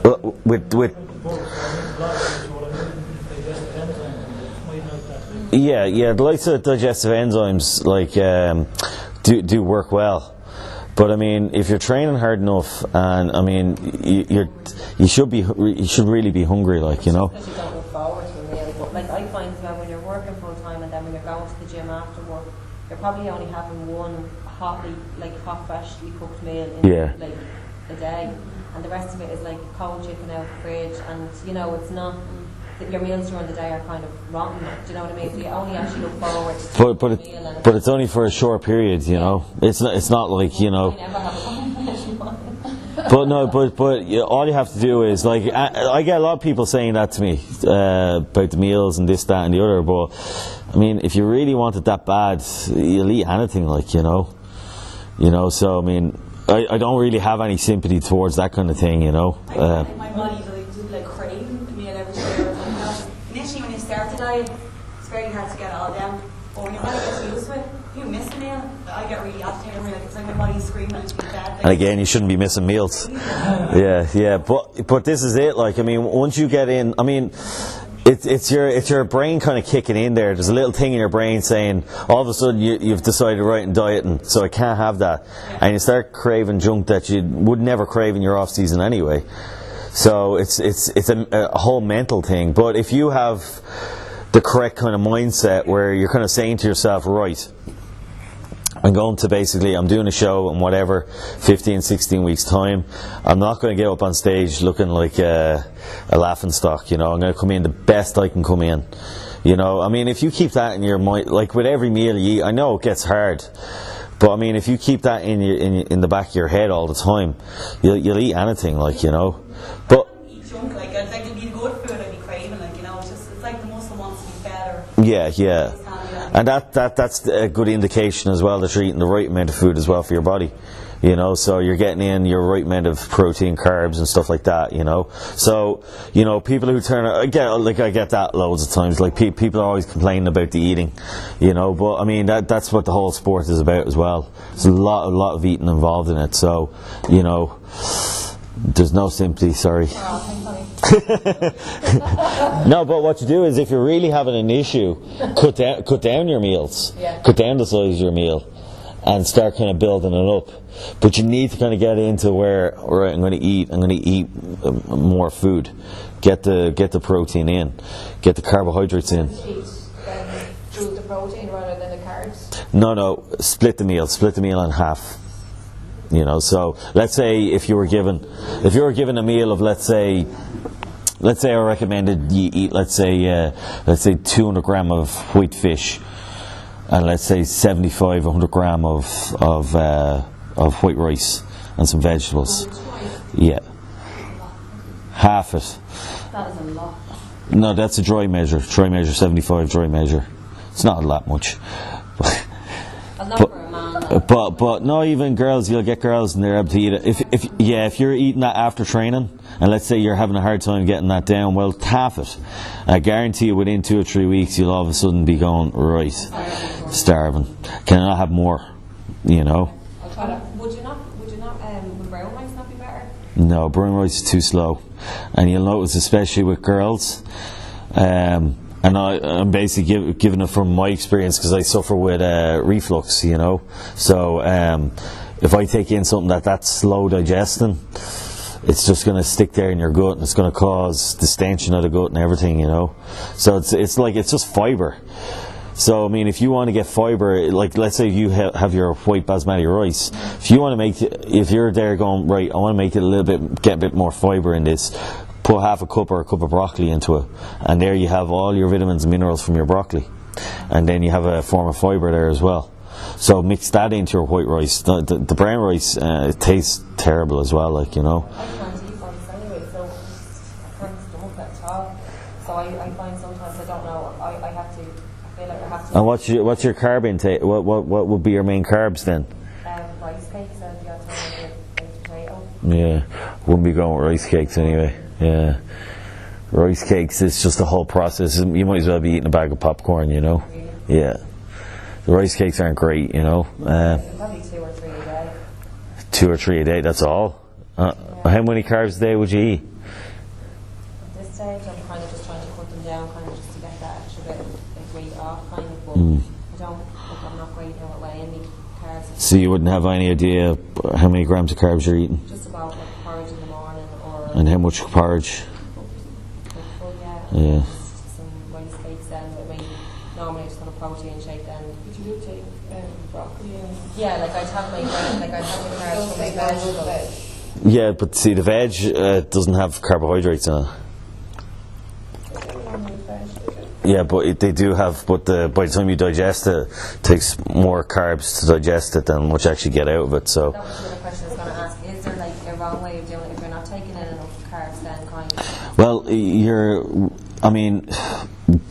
with the less carbs, because of the nature of the training you're doing, you're not going to be able to train as hard as you should be, you know. So if the rice is an issue, you should maybe switch to something like just more potatoes and oatmeal. Like you could eat oatmeal for two or 3 meals without a problem. I mean, oatmeal is like a dessert when you're dieting anyway. Yeah, well, I would sometimes if I was craving it in the evening, I'd have it. Yeah. But what time of the day would you train at? 3 times a week, early in the morning, and then the other days then at probably 7 o'clock in the evening. Yeah. So you'd really want to be getting like, so let's say if you're training in the morning, you want to get porridge in before and after. you train. So if you're taking a good protein powder, like an isolate or hydrolyzed way, yeah, you can mix that. Yeah, you can. Yeah. But yeah, I would switch over to eating porridge and potatoes, and I ditch the rice cakes big time. There's no point, you know. The rice cakes are really, they're just not good, like, you know. It's just for that crunch, really. Sometimes I add it to like, you know, just because all you crave, like, I don't know. Have a head of broccoli. Yeah. Yeah. Like, two was not going to break the bank, is it, during the week? Like, come on, Tommy, come on. Here now. Whose seminar is this? No, the rice cakes aren't great. Like, yeah, I'd kick them out. Should have been them. 50 grain of corn ones? No. I don't even love them, to be honest. It's just Yeah. something fun. No. I'm eating bonus or cereal out of the box. Yeah. Well, don't be eating cereal anyway. Yeah. You know, Cocoa Pops or something. But no, switch over to oatmeal. Definitely have your oatmeal, but you need to be weighing out the amount of. You should be able to tell off the top of your head how many grams of carbohydrates you're eating in a day and how many grams of protein you're eating a day and grams of fat. Yeah, like Because you don't know how many calories you're getting then. Yeah. So it's very hard. Like, this is my whole point, getting back to having a journal. If you have everything written down, so let's say you're taking in, let's say, 1,800 calories. Okay, and that would be a very small amount for yourself, like, you know. So, you know, if you want to kind of gain a kind of a positive weight gain, you'd probably start opening up by maybe 200 calories a day. So, right, it's up to 2,000. Okay, so that's perfect, and you start gaining a little bit more fullness. I thought that would have been quite a lot. Yeah, no, not if you're training hard enough. Quite high. If your body fat is quite high, it'll help actually take it down. You eat to get rid of the body fat, you know, eating good food and doing your cardio and your training once you're training hard enough. And what would, like, as regards to protein and stuff like that, like 100, like if you're saying 120 pounds, like, you know, 1 gram per body weight, so normally it would be nearly always 120 to 140. Yeah, so, but when you're dieting, you should be cycling your carbohydrates as well. Cycling your carbohydrates and cycling your fats as well with your protein. So this is where it starts getting technical then. Yeah. So for your first, let's say, month of, this is why I'm saying you need a longer process. Yeah. So if your first month you keep everything the same, okay, now all of a sudden you hit that wall, right, you start doing days where you go low carbs and you increase your fats a little bit and your protein a little bit, so everything kind of levels back out. You're not causing a really bad deficiency there. And then you have a day where it's a little higher in carbs and your protein's kept at body weight. So if you're 120 pounds, it's kept at 120 grams and there's no fat, so your carbs are right up. So that would be a high carb day. So you cycle it. So your body's constantly thinking, you know, and that's the best way then of helping your body drop body fat for most people. Now, and what way do you cycle it then? Do you do like one day? Yeah, this is what I was getting to here. So, like, what I would normally do with most people is, like, let's say a high day, low, medium, low, high, something like that, you know. Just really something that's rotating for maybe 2 weeks, really to kind of put your body kind of going, what's going on here? And then what you can do is do just 4 low days and 1 high day, and then kind of medium. So you change it up all the time and you figure it out. If, let's say you have the 2 girls there watching you, and let's say you figure out what works for you. Like most people say, right, you go low, medium, high. That's a very easy way of doing it, like, but it's not going to work for everybody. What I do is I keep my carbs quite high. So my carbs would be anywhere from 400 to 600 grams a day when I'm dieting. And then I'd have a day where I'd have and it'd probably be every kind of 8 to 10 days where I'd up my carbs to over 1,000 grams on that particular day, you know. So that's what I figured out works for me. But for most people, if you rotate your carbohydrates and rotate them, let's say there's a day where you're not training, you keep your carbs low that day, you know. So you need to start getting into that rotation. You know, so if you start rotating your carbs a little bit, because everyone's eating the same thing every day, your body's going to get used to it, and that's probably what's leading as well to the boredom with eating as well. You know. When you up your carbs, would it be just like more more of your rice and stuff like that. Like, yeah. It's all the exact same food that you've been having. Even when you're carbing up, you eat the same food that you've been eating all the time when you're dieting for a contest. When you carb up, that's the main thing that guys do wrong, is they start eating food that they haven't eaten in months, and then they wonder why they start holding all this fluid and stuff like that. So Just ask you, sorry to interrupt. Yeah.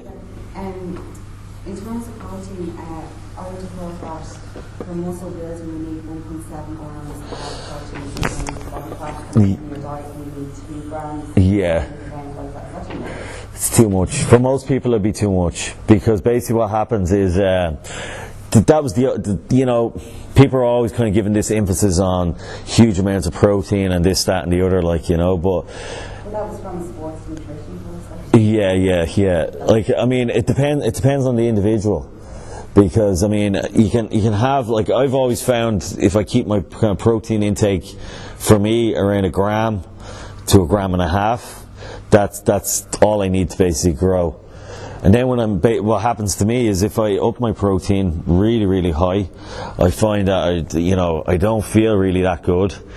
I'm sweating a lot. I'm dehydrating really quickly. That gets back to the point where the protein works as a diuretic, and I stink because basically the ammonia is being burnt out of you. So it's really it's not ideal for most people. It really depends on your blood type as well. I mean, if you have like caveman blood, which is O type, it works very well where you go with a high protein. But like the keto. Yeah, so basically what you're looking at there is probably ketogenic dieting would work a lot better for you, where you diet on just protein and fat, which I've used in the past. I've used it I used it in 2009 for the World Championships in 2009, and it brought me in really good, but the only problem was I couldn't fill out at the end.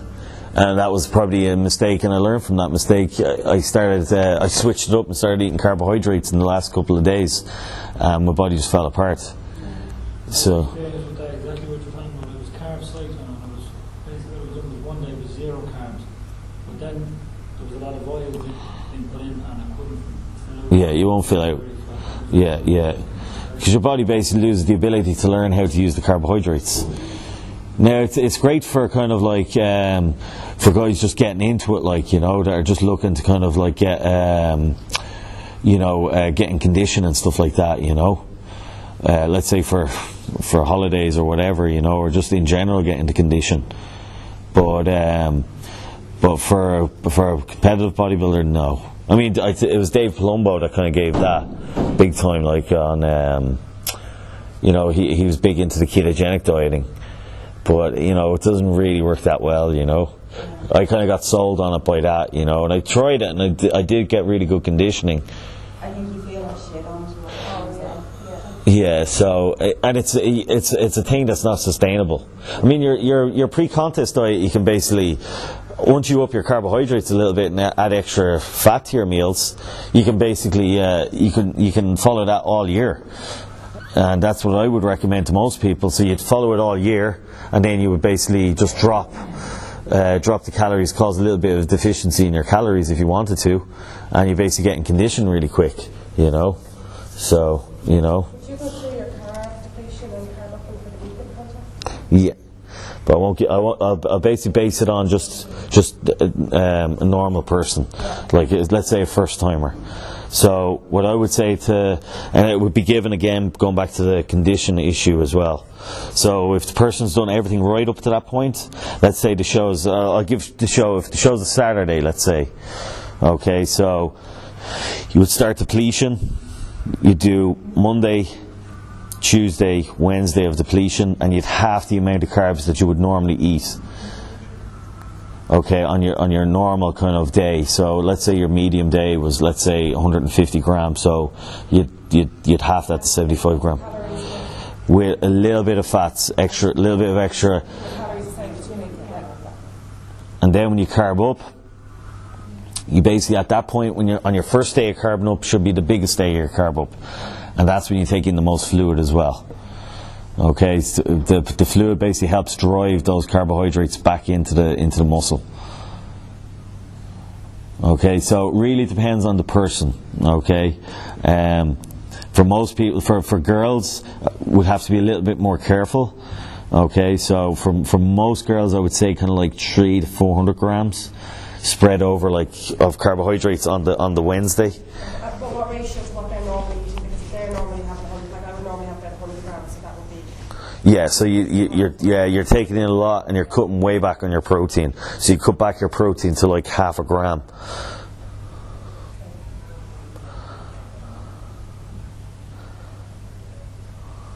What stage would this be at? And this will be let's say the Thursday.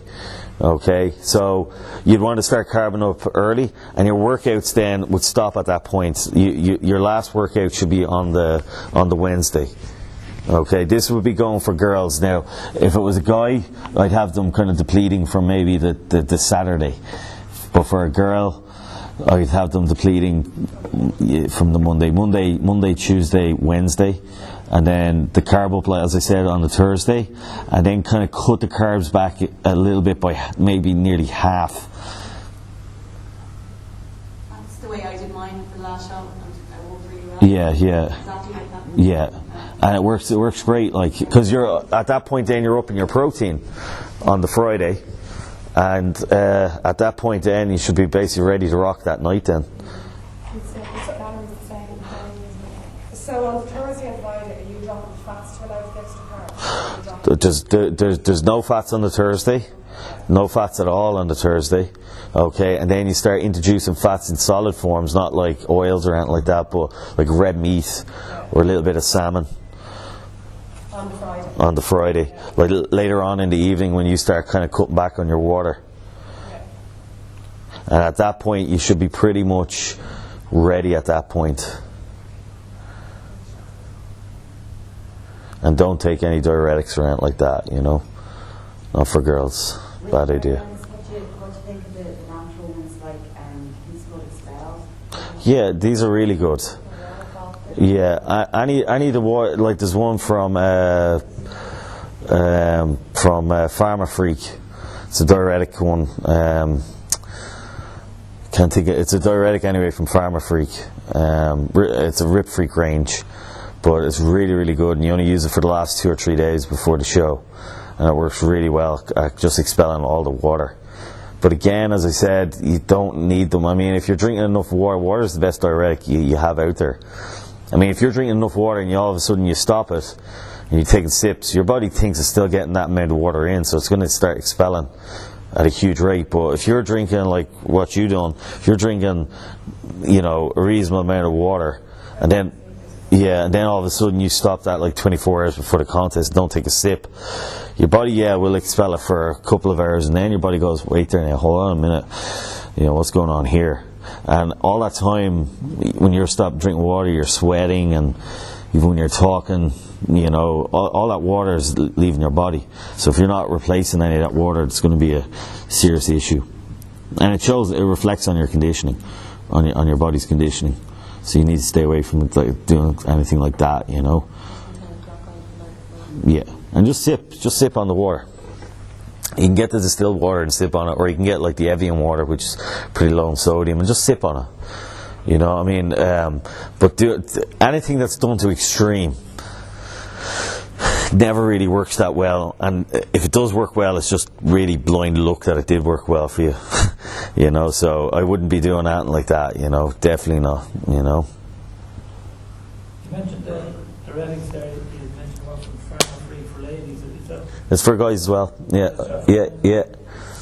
And would you recommend taking something like that throughout your diet? Like Oh no, that can be only used for about 2 or 3 days, because when you're dieting you don't want to be any way of getting rid of water out of you.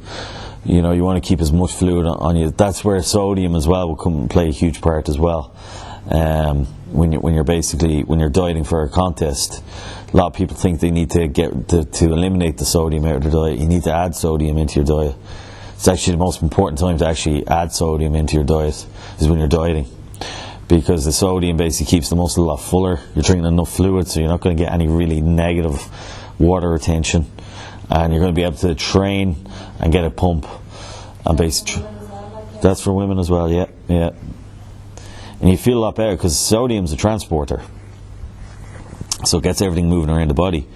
But if you take all that sodium out, your muscles will feel flat. You won't train that well. It's just not a good feeling, you know. So eliminating sodium out of your diet is a really bad idea, unless you have problems with blood pressure or something like that, you know. So would you actually add salt to your food? Oh yeah, an abundance of salt. And then at that point, then because you're putting so much salt on your food, you're able to drink a lot more water as well. So you're able to get lots of water in. So you definitely need to do something like that as well. You need to keep the sodium. See, there's a lot of things that people don't really like, these little things that make a huge difference, you know. And that's why I'm going on about extremes. And would you keep that sodium up Right up until Thursday evening before the show, and then I cut the sodium's cut completely. And believe it or not, you really miss it because you're so used to it at that point on your food and stuff like that. So when you cut it and then you start kind of cutting down your water, you're just constantly going back and forth to the bathroom all the time. And you just get drier and better, you know, and your condition gets better and better, you know. So that's where the sodium comes into it, you know. But the sodium is really, really important, you know. Sorry, Sam, just to go back to the genetics there, the farmer freak. I was saying about 3 days out, so you would start taking from Wednesday, Thursday, Friday. Yeah. And basically, there's all natural. Basically, it's all herbal. Yeah.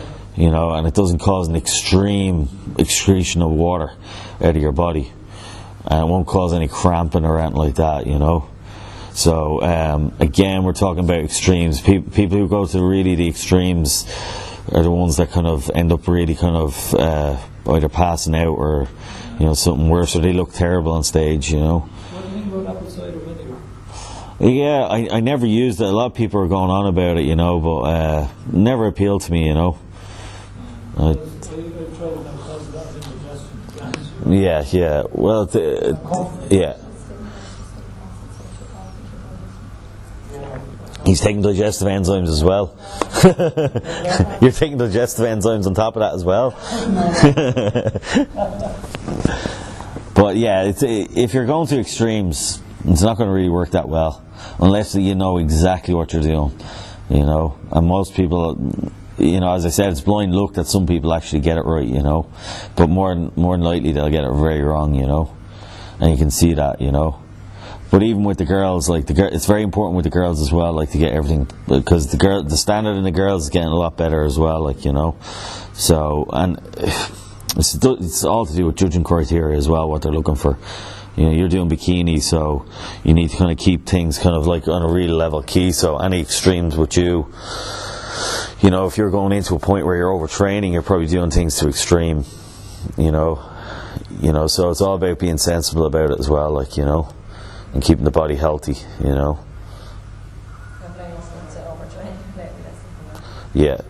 Overtrain is the worst thing you can do, you know.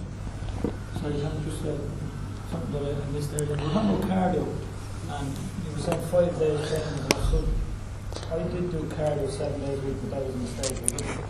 At this stage, you don't need to do 5, or you don't need to do 7 days of cardio. 5's plenty. Because you need to give the body a little bit of a break as well, you know, when you're dieting, you know. That's why I'm saying with the long process for most people, when you're doing like 14, 16 weeks of dieting, it's a nice slow process where your body, there's no shocks to your body. There will be little stoppages here and there, but you can work around them.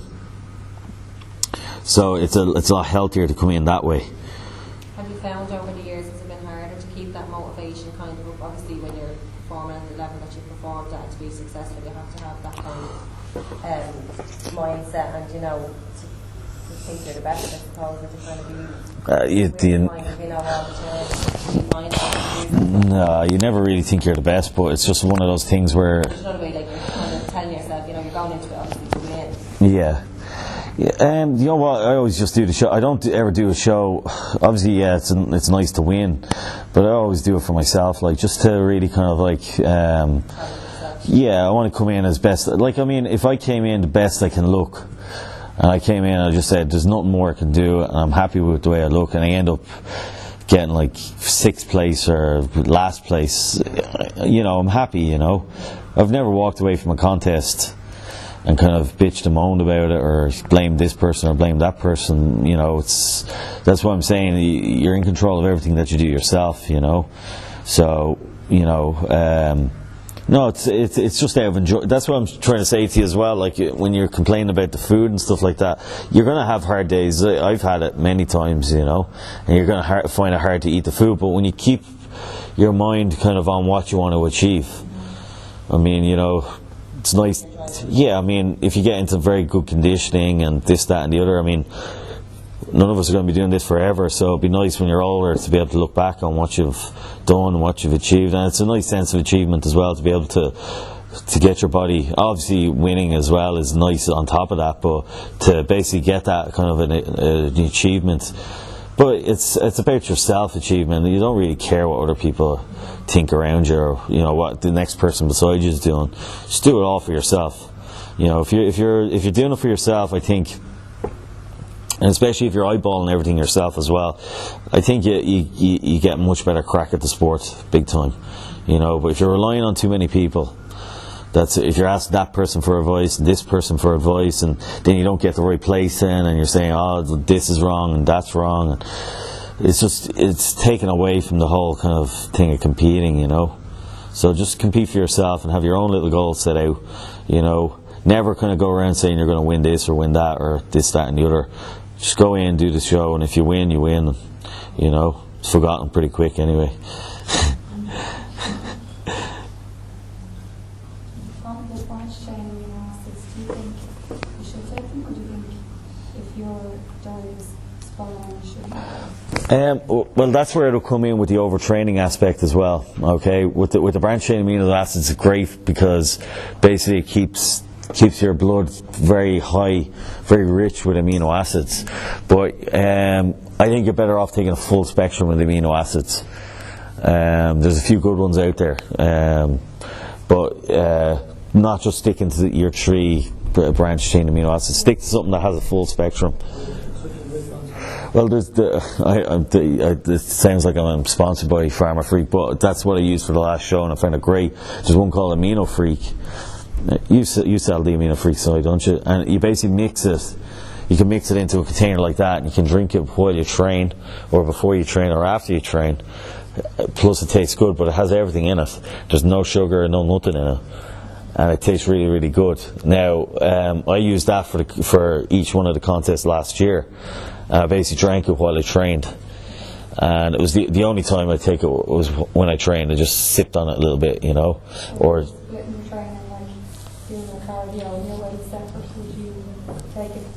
I would just take it for the weights because it's so intense, you know.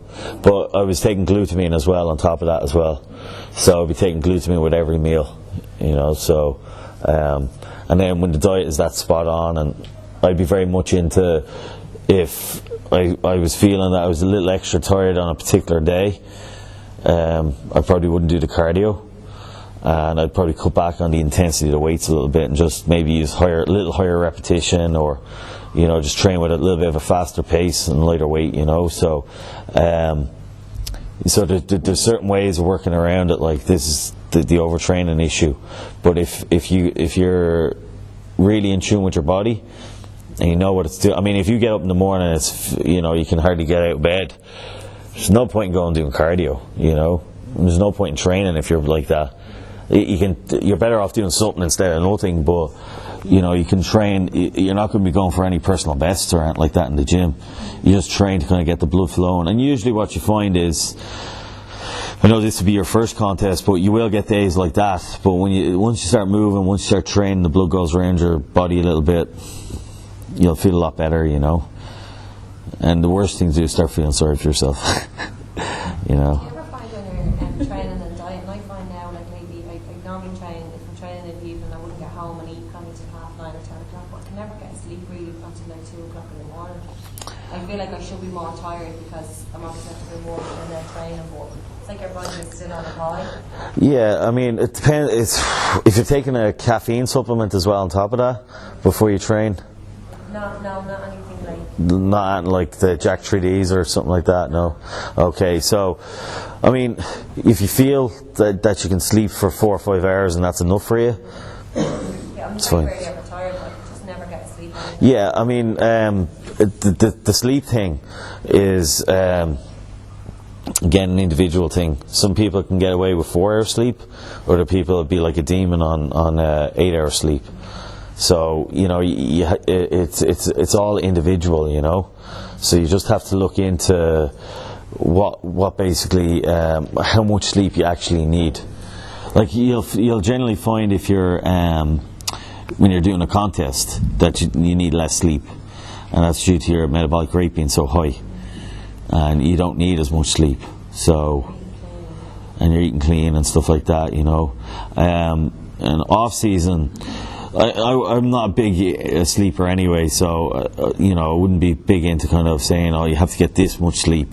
It's an individual thing, because you get a person who's used to saying, like, sleeping, let's say 5-6 hours. If you turn around to that person and say, listen, you have to sleep 8 hours, and let's say they manage to do sleep 8 hours, they'll probably wake up like a bear. You know, they'd be grumpy and everything, you know. So, you know, it's all to do with the individual again, you know. Me personally, I don't think any person needs any more than 6 hours sleep, you know. If you need more than 6 hours sleep, you know, yeah, you know, because especially with your metabolic rate being so high as well, you know. So but I wouldn't be really too concerned. I mean, if you're not like falling asleep or whatever, you're getting enough sleep, you know. Joe, you look like you have a question there for me. In relation to if you're on your bulking phase, let's say, Yeah. which is very on at the moment. So, for example, if you train and you train for 45 to an hour, you train hard, when you finish, you take the hydro weight. And then, for example, if you want to go for a jacuzzi or a swim and you relax, and say 20 minutes later, if you take a carb drink such as waxy maize. Yeah, that's fine. Yeah, yeah, that's bang on.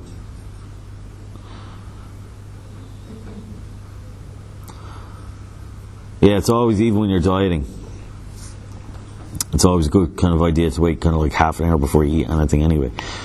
Don't be like going crazy, throw something into you straight away. You know, that's to do. Yeah, I mean, I know George Ferrer kind of hit on it a little bit.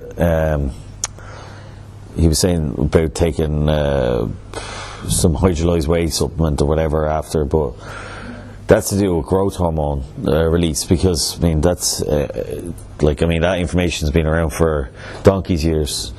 When you train, you're going to release growth hormone. That's why they say like 45 to 60 minutes of training, you release your growth hormone, and stays elevated.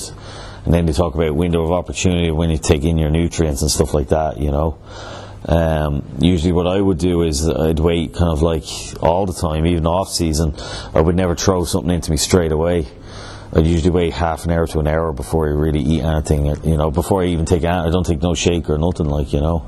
Yeah, I'd usually wait about half an hour, and it's usually a meal. But you'd have amino acids during training? Off season, no. No. Only pre-contest I recommend amino acid supplements. Off season, you don't need them. If you're eating enough, you'll be eating a little bit more calorie condensed food and protein rich food. You won't be doing that much cardio. You're not under the mental stress neither, because there's a lot of mental stress involved with contests, you know. So you don't need an amino acid supplement at that point, you know. Glutamine is a great one to take off season, but with in general with amino acids, I wouldn't take amino acids. Yeah, before you eat.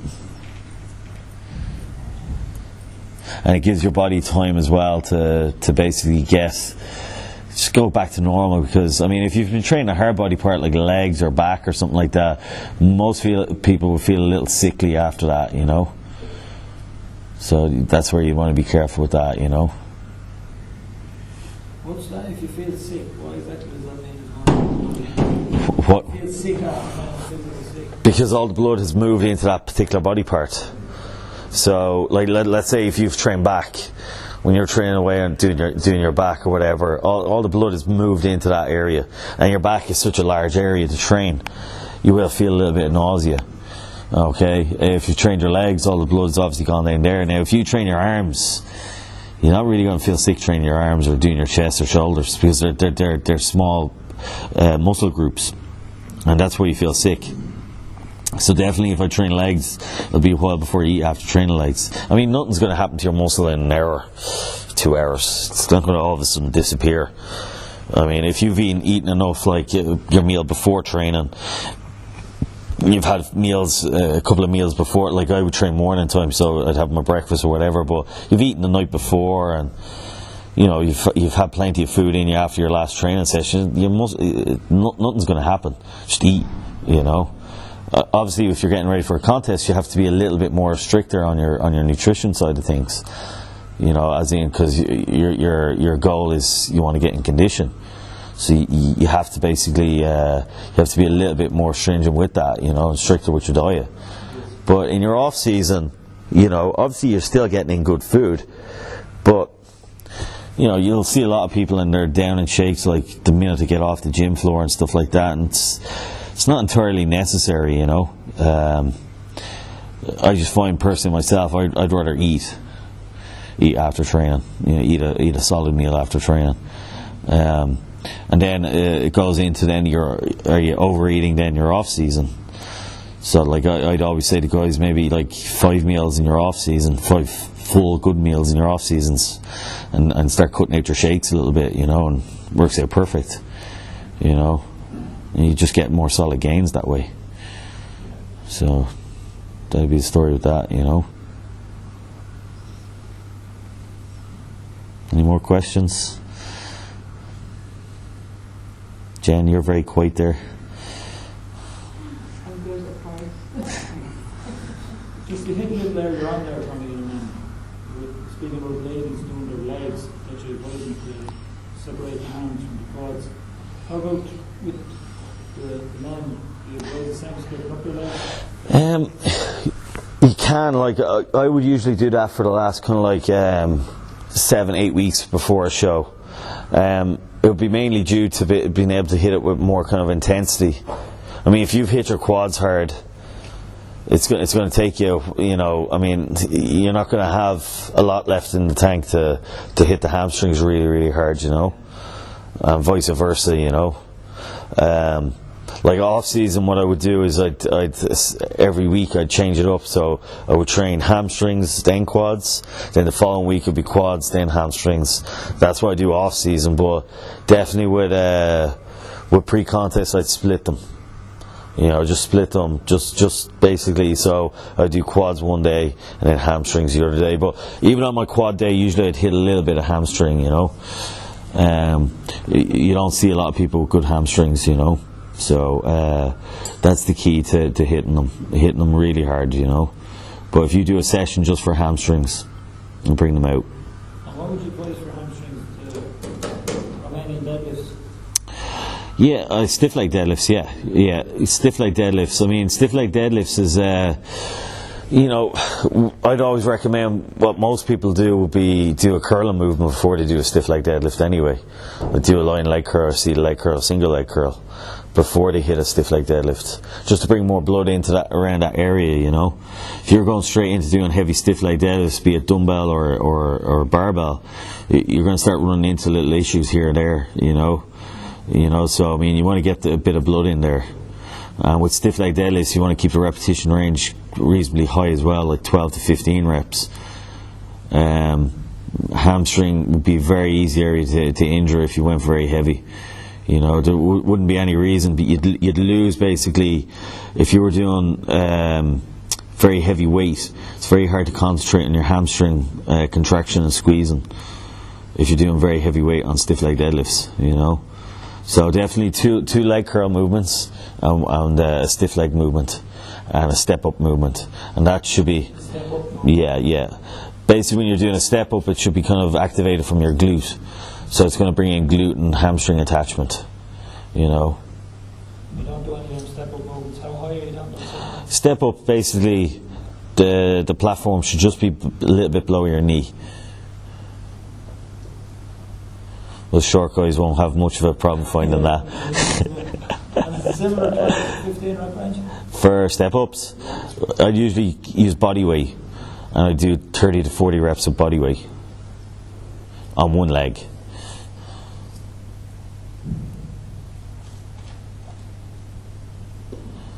When you say contract them at the top of the motion. Yeah, so most people would think they go to a full lockout at the top, but where you basically keep the strain on your hamstring and glute when you come up, you don't actually lock back, you actually squeeze in with your glutes. So it's like a hip thrust with your glute. Okay, so basically that kind of contracts everything in, ties everything in. If you look at a lot of what guys are doing in the gym, obviously guys are in there to train for different things, but I mean, if you're training with body parts, you know, you're training your body parts with a goal in sight. So if you're training your chest, you might need a bit more inner chest or upper pec, or more striations in your chest, and you train for that particular goal. But if you're going in there and just basically moving away from A to B and doing this move and this move and this move, and just because it's just because it's there, or you've seen it in a magazine or whatever, or just because Ronnie Coleman does it, it's not going to necessarily work for you, and you're not going to get the full benefit of it. So if basically with me, what I would do is I would have a goal on what I want to improve, and I would train and pick exercises to basically work on that goal. So everything would change, you know. So obviously, if you were doing chest, you'd hit a little bit more incline work. Now, all your chest workouts would start with an incline movement, be it incline fly, incline dumbbell press, incline barbell. Always start with incline. Always start for chest in nearly across the board. The weakest area on most bodybuilders is upper chest. So you need to definitely work. Always start with an incline. When you start with a bench press movement, you're going to just run into serious problems with either pec tears or shoulder problems. For some reason, with a bench press, it's a great exercise if you pre-exhaust before you do it. For beginners, it's a great exercise, but when you get a little bit older and a little bit more injuries here and there and aches and pains, you need to start a little bit more careful, you know. Like me personally myself, I'd rather do flat dumbbell press instead of bench press, because it can change the angle of the dumbbells a little bit, you know. Whereas with a barbell, you change your elbows a little bit, but you're forced into an unnatural stretch most of the time. So, as a bench press move, I would only do close grip bench press for tricep, just to build more bulk onto the tricep. And it's a lot safer than doing a bench press for your chest. So if you're going to do bench press, pre-exhaust. Do your crossovers, or do an incline fly movement, or a flat fly, or a pec deck movement before you do them, and get plenty of blood in there before you start benching and warm up properly and stuff like that, you know. But don't get. It's a great movement for your chest, like, you know. And you mentioned that if you're specifically targeting something such as striations in the chest, so what exercise would you have? Well, basically what I would do there is the pre-exhaustion works very well, and the rest pause works very well. So if I was working, let's say in the last stages for a contest, I would start with incline fly, cable crossover, and then I'd start working on a hammer press, and I'd be working to complete failure, utter failure, where it'd be a rest pause. So I'd go for as many reps as I could for 8 to 10, and I'd rest maybe 20 to 30 seconds, and I'd try to drive out another 3 or 4, rest again for another 20, 30 seconds, maybe drive out another 2 or 3. And as I said, I train on my own, so that works perfect for me, instead of having someone do force reps with me. And then at that point I'd move on to maybe a flat dumbbell press movement or a dip movement, and I'd take that to failure as well. And then that's just basically working all the time on contraction of the chest, and it actually works, you know. Chest for me was a very weak area for a long time, until I figured out how to actually train it properly.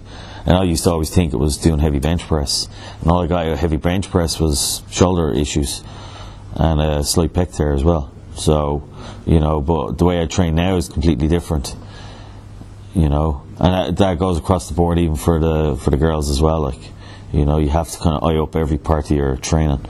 You have to figure out what works for you, because if you're doing a movement, let's say you're doing a bench press, for instance, you'll get some people and they'll do bench press, and all of a sudden, like, their chest they'll get a great pump in their chest. If I start off a bench press, my shoulders get pumped and my triceps get pumped, but my chest doesn't get pumped.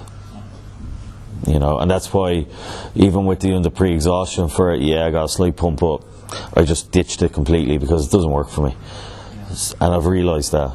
Dorian Yates would be a prime example as that as well. Dorian Yates ditched squats. He found out squats didn't work for him, so he ditched them completely. You know, and I mean, that man had legs on him.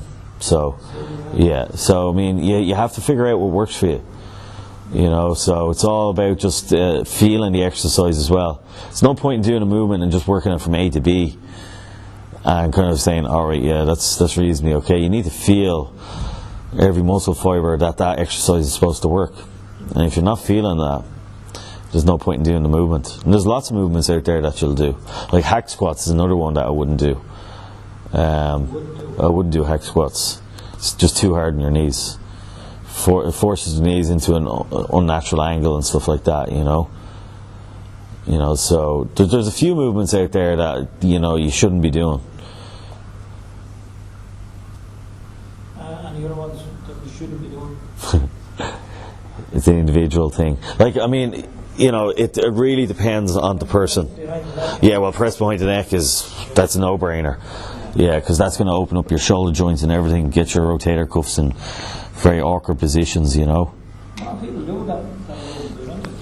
And you know, I mean, you know, pull downs behind the neck with a reasonably light weight at the end of your back workout is fine to get that kind of get your rhomboids and your teres major and minor working there a little bit. But if you're starting off with that movement and you're trying to hit max weights with it, eventually you're going to have some issues, you know. But things like press behind the neck is a big no-no for pressing, you know. So like shoulder press behind the neck, Smith machine or free bar, I would say it's I wouldn't recommend it to anybody. Yeah, definitely not, you know. You have any question? No? Are you happy so far? We'll wait till the three girls get back. I don't want to be positive. I have to wait for that. Huh? No? They better have one there ready for me down there. So, does anyone have any further questions? No questions at all? No? Okay. Tommy, just could I ask you? Come on, Joe.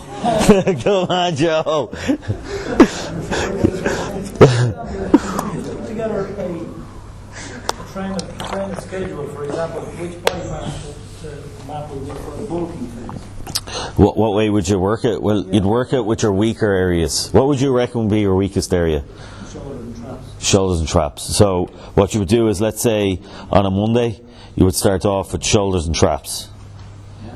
So it depends on what days you train as well. Let's say, I'm just going to give it as a general kind of training week, let's say, so to speak. Okay, so shoulders and traps you'd start with, and then I'd hit definitely legs the next day. And then day off, and then I'd hit chest, triceps, and then I'd do back, rear delts and biceps on Friday. And then you'd have Saturday Back rear delts. and biceps. And then you'd have Saturday, Sunday off. So essentially you have Saturday and Sunday there to eat up until you train shoulders again. You know, so that'd be the way to do it. Like, you'd always start off with your weakest body part first in the week of the training week, and you'd start it that way, you know. Right. And any particular exercises that are used for adding bulk to the shoulders? Generally, pressing. well, I wouldn't say a lot of pressing, but definitely start off with a lot of heavy side laterals. Now, when I say heavy, I don't mean like really sloppy form, but seated side laterals. Then move into a heavy pressing movement with dumbbells. An upright row movement, upright row with a wide grip, and then front raises with dumbbells, and then finish maybe with a cable movement like single side laterals. With cable. 2 or 3 sets of that, 12 to 15 reps, just to get blood back in there.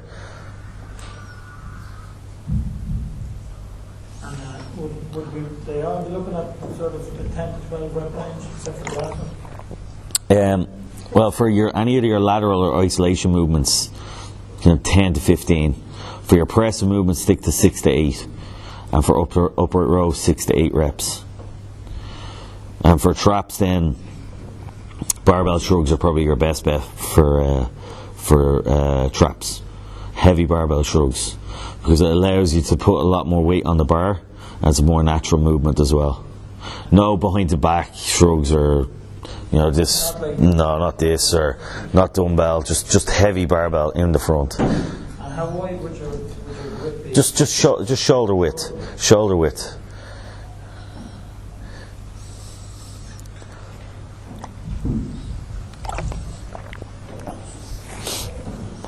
And that completes the... we should have just done a 1-to-1.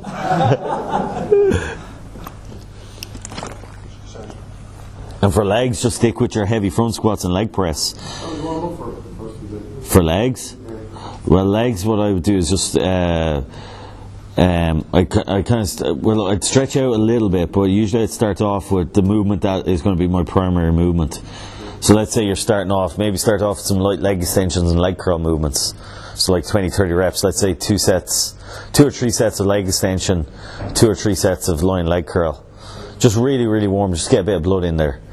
And then move on to your front squat as your primary movement, and leg press, and finish down with heavy lunges and a bit of more hamstring work as well. So you'd be basically, after your lunges, you'd be working into a leg curl movement and a stiff leg deadlift. So you have heavy lunges, and after the heavy lunges you went to a leg curl movement. Leg curl and your own deadlift.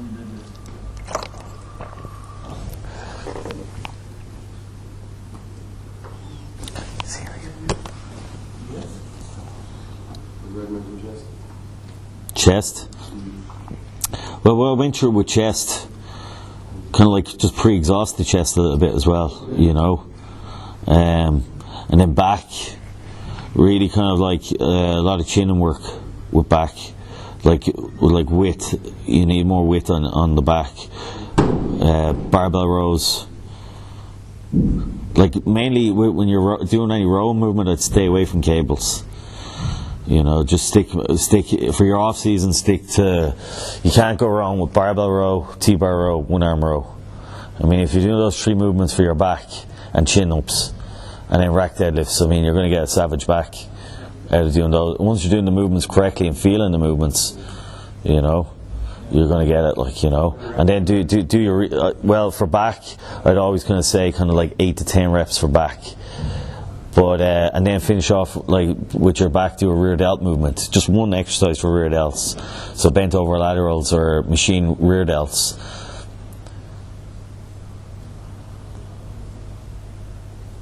You better win your next show.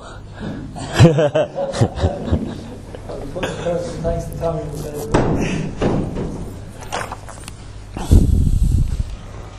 Are they kicking us out, Callan, are they?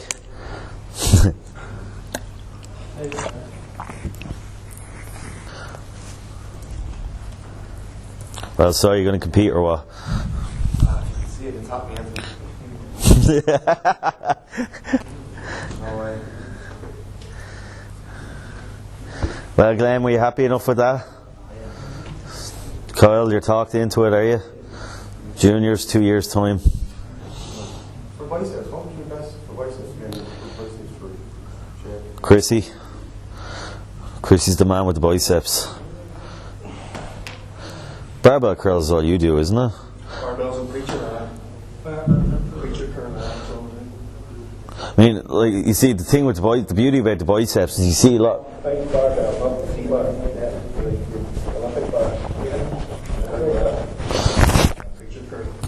Because you see a lot of people when they train arms, they're doing loads of different movements for a curl's a curl. Yeah, I mean. Very short, very small muscle. There's only so much for it, and the arm should really take 15 minutes. You'll see people going into the gym training arms for an hour and a half. I mean, how can you train arms for an hour and a half? And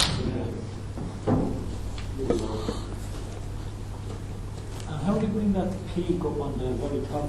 Genetics. It's a whole genetic trait there, you know. Like Arnold, there's a perfect example. He has one peak and then one long bicep. You know, and the arm he always is dominant with is the one with the peak, you know. All the shots he hits, but if you see him hitting the other arm, it's flat, like, you know. So it's a genetic thing. Again, it's like calves or whatever, you know. Just some people are just born with it. I do think single arm with a preacher, because one arm will tend to be stronger than the other. So one arm, once you start to get your limit, one arm will start to take over. Yeah. If you do it one-handed, you know, you're going to have each arm to make an arm better, you know. Yes, yeah. Tom, any extras or triceps that you recommend? Yeah, triceps, close grip bench, bench dips, and heavy skull crushers. There's your three kind of basics of building a good triceps, yeah.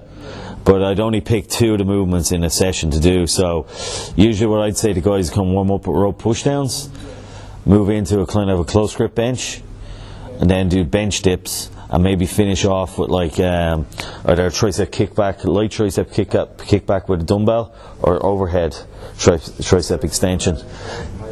And keep the rep range on them, because tricep, I mean, it's used for a lot of your press movements anyway. So if you're doing like heavy close grip benching, like you should be only doing like 5 to 8 reps, and then on your cable movements, kind of 12 to 20.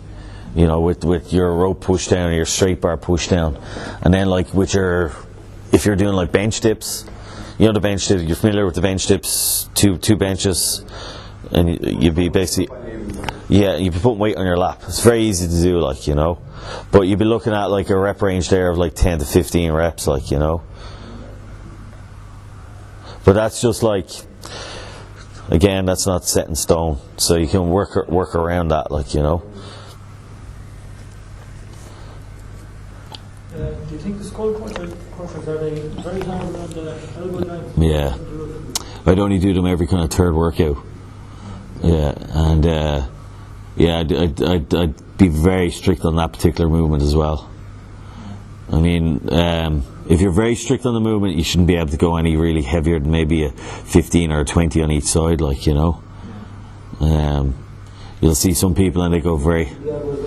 Yeah, and you can do them with dumbbells as well. Like, I mean, if you find it hard to do it with a knee Z bar, you can do them either lying across the bench like this with a dumbbell, or you can do them like this, like a hammer style, and you can bring them up. So it really depends on the person, like, you know. I mean, you get some people and they have like elbows like the Bionic Man, and it doesn't do any damage, but I know I can't go really heavy on skull crushers, you know. Yeah, so again, it's about feeling the muscle as well. There's no need to go really heavy on skull crushers anyway, because all you're looking for is just, once you're back here, you're getting a stretch on your tricep, and you're just looking for that extension just to get the contraction. You know. And the rep range for the skull crushers? Skull crushers, I keep them high, 10 to 12. Really working on that squeeze. Well, happy? Yeah, thanks very much.